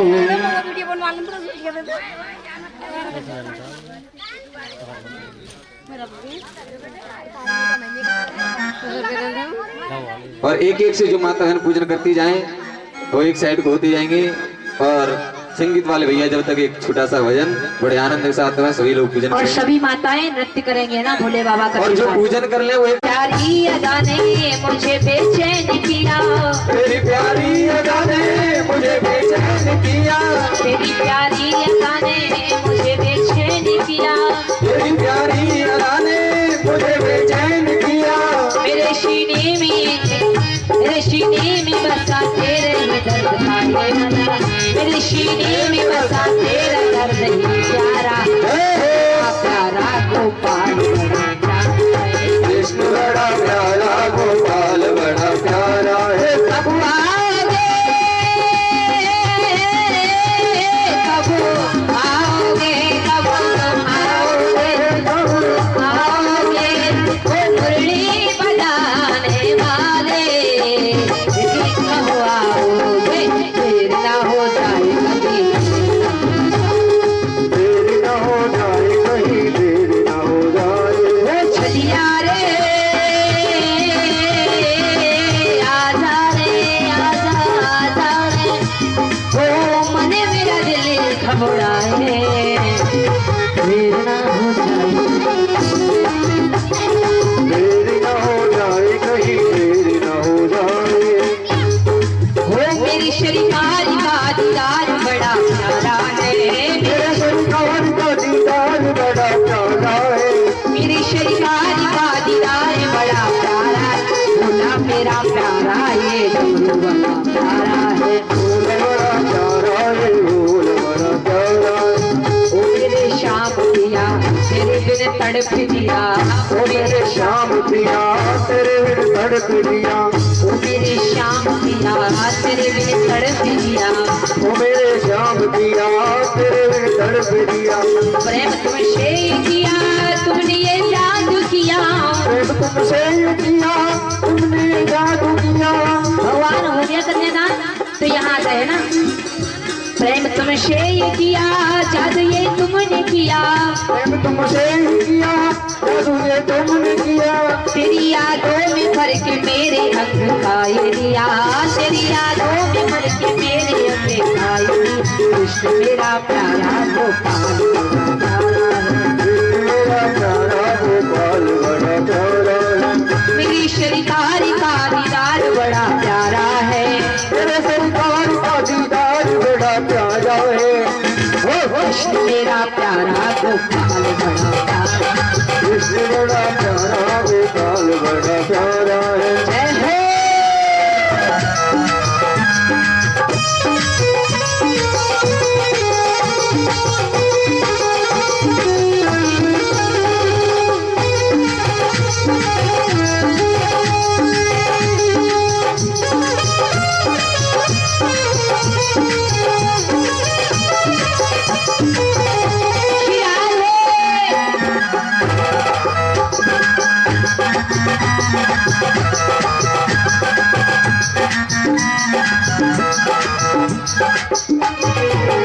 बोलिए भोले बाबा भूतनाथ की, जय हो, बोलिए भवानी मैया की जय हो। जय जय श्री राधे, जय जय श्री राधे।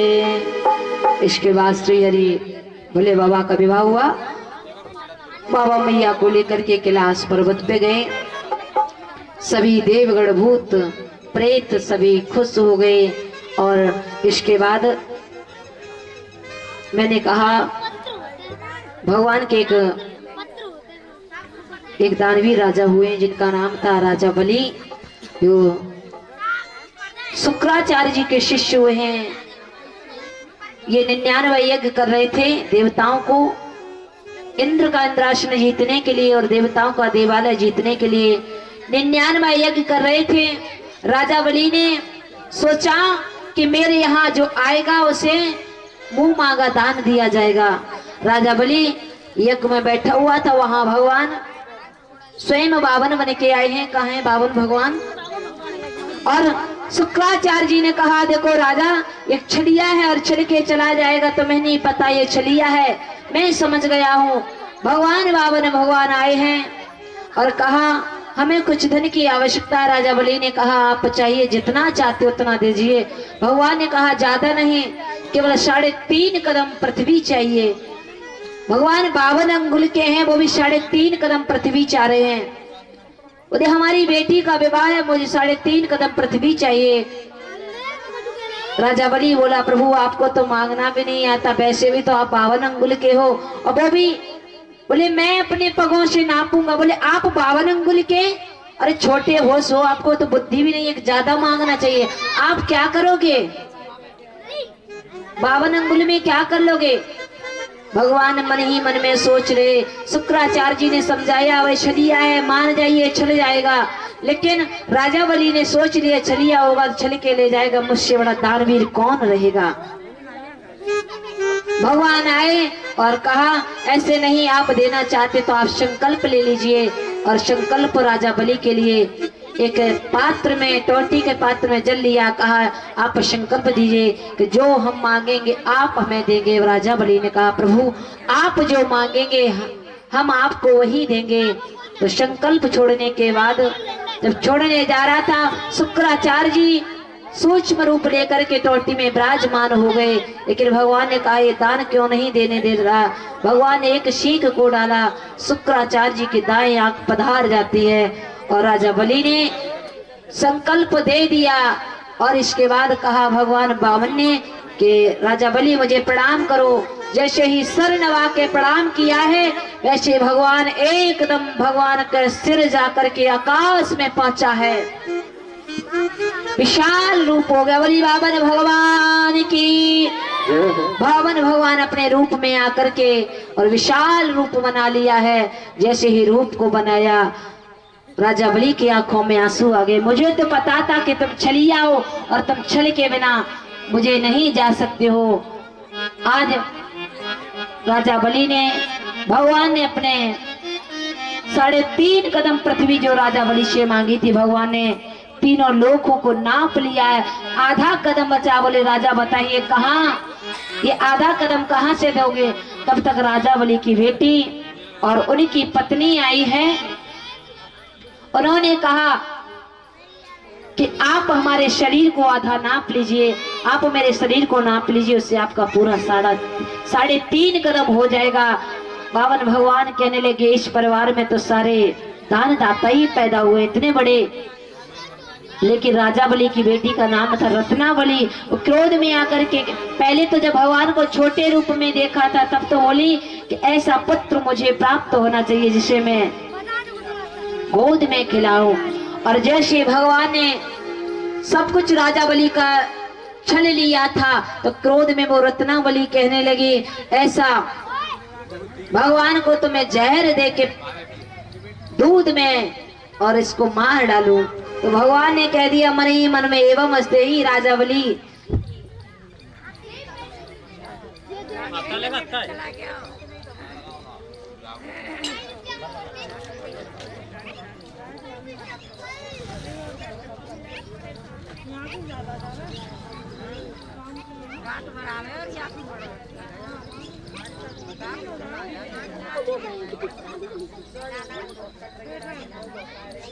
वो धन आपके पास में।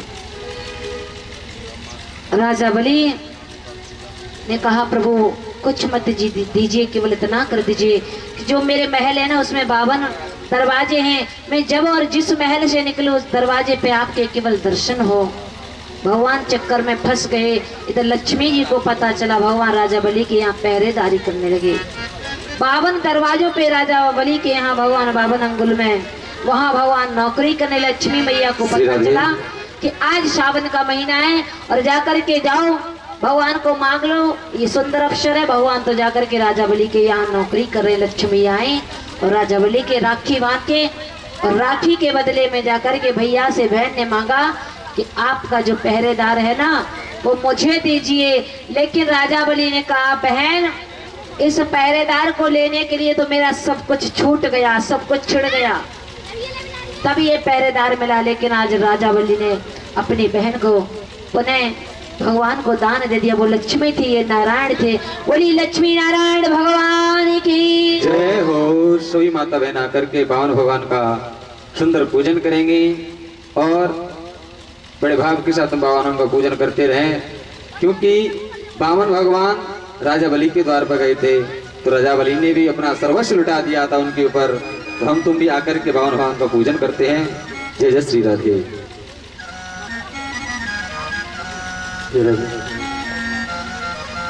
आएंगे सभी बावन भगवान का पूजन करेंगे।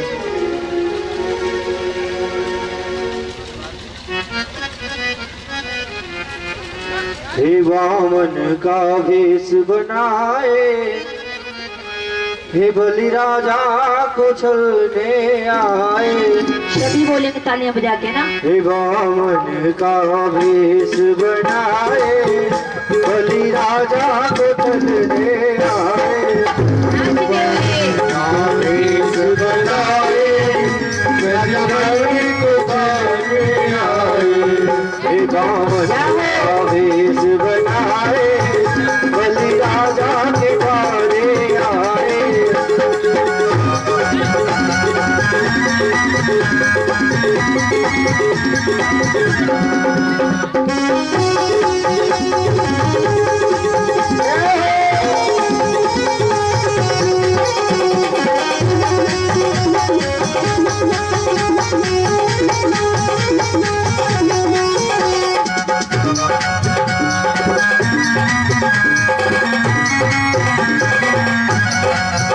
माथे तिलक सोहे, माथे तिलक सोहे, सिर पे छत्र सोहे। माथे तिलक सोहे, सिर पे छोटी नथी।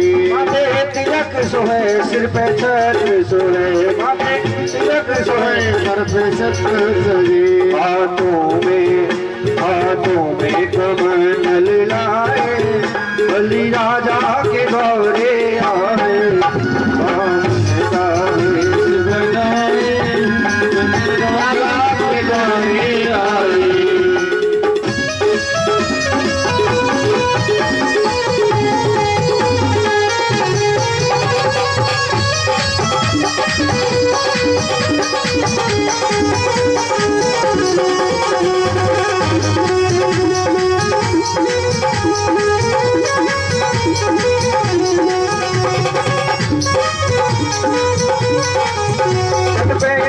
सोहे, सिर पे चोटी सोहे। तन पे जनेऊ सोहे, सिर पे चोटी सोहे। तन पे जनेऊ सोहे, सिर पे चोटी सोहे। तन पे जनेऊ सोहे, तन पे चोटी सोहे।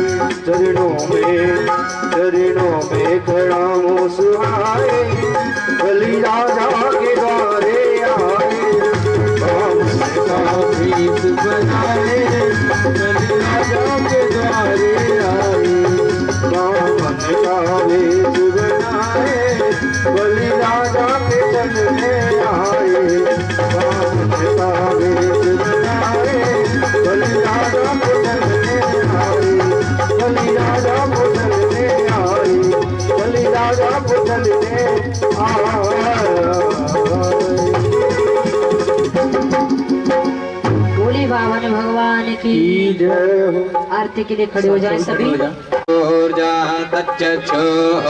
शूर्दो अजायतः श्रोत्रादायस्य प्राणस्य मकार अग्निरजायतः। वो मन में बसा कर, आवाज कैसी दब रही भैया। और तेरी मूर्ति उतारो मैं गिरधर, मैं गिरधर तेरी आरती। ओ ओ ओ आ आ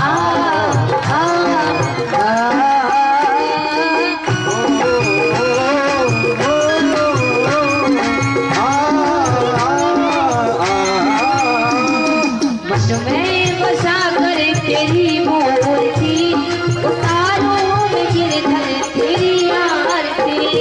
मन में बसा कर तेरी मूर्ति उतारो मैं गिरधर तेरी आरती। वो करुण करो कष्ट हरो जान दो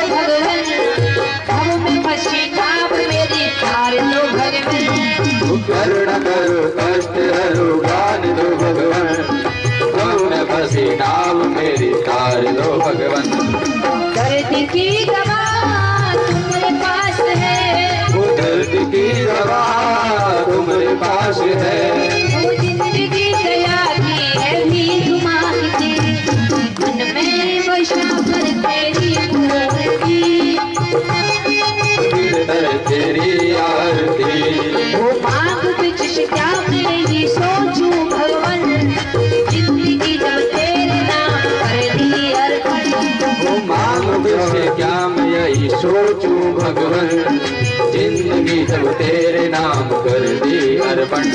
वो सब कुछ तेरा कुछ नहीं मेरा, वो सब कुछ तेरा कुछ नहीं मेरा।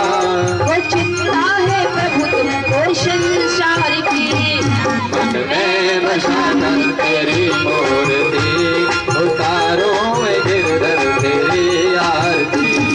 वेद तेरी महिमा गाए संत करे ध्यान, नारद गुणगान करे छेड़ मीरा थान। जो वेद तेरी महिमा गाए संत करे ध्यान, नारद गुणगान करे छेड़ वीणा तान। कष्ट की दार करती है पुकार, भक्त तेरे द्वार करते हैं पुकार। वो चिंता दया की थी तुम्हारी, मन में बसाकर तेरी मूर्ति, उतारों में गिरधर तेरी आरती। और जिसने तेरा नाम लिया उसके जगे भाग, सोए हुए जीवन से अब तो प्राणी जाग।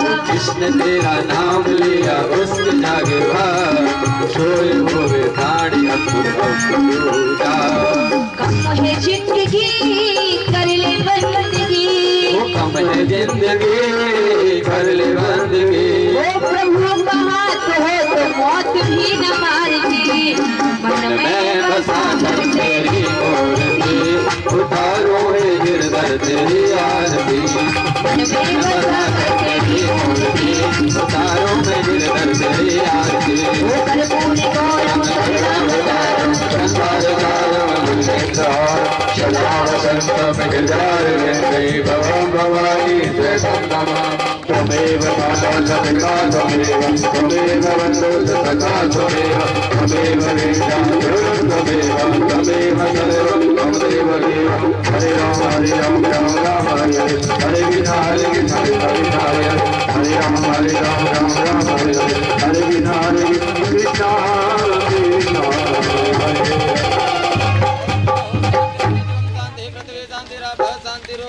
शांति काम शांति रे यतो यतो सनि अचेत दोनो अवयम गुरु गंधा राम निदांत्र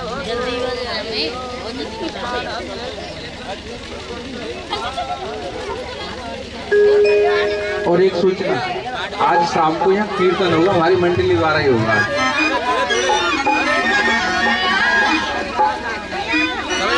सब लोगों को बांट दो, बांट दो।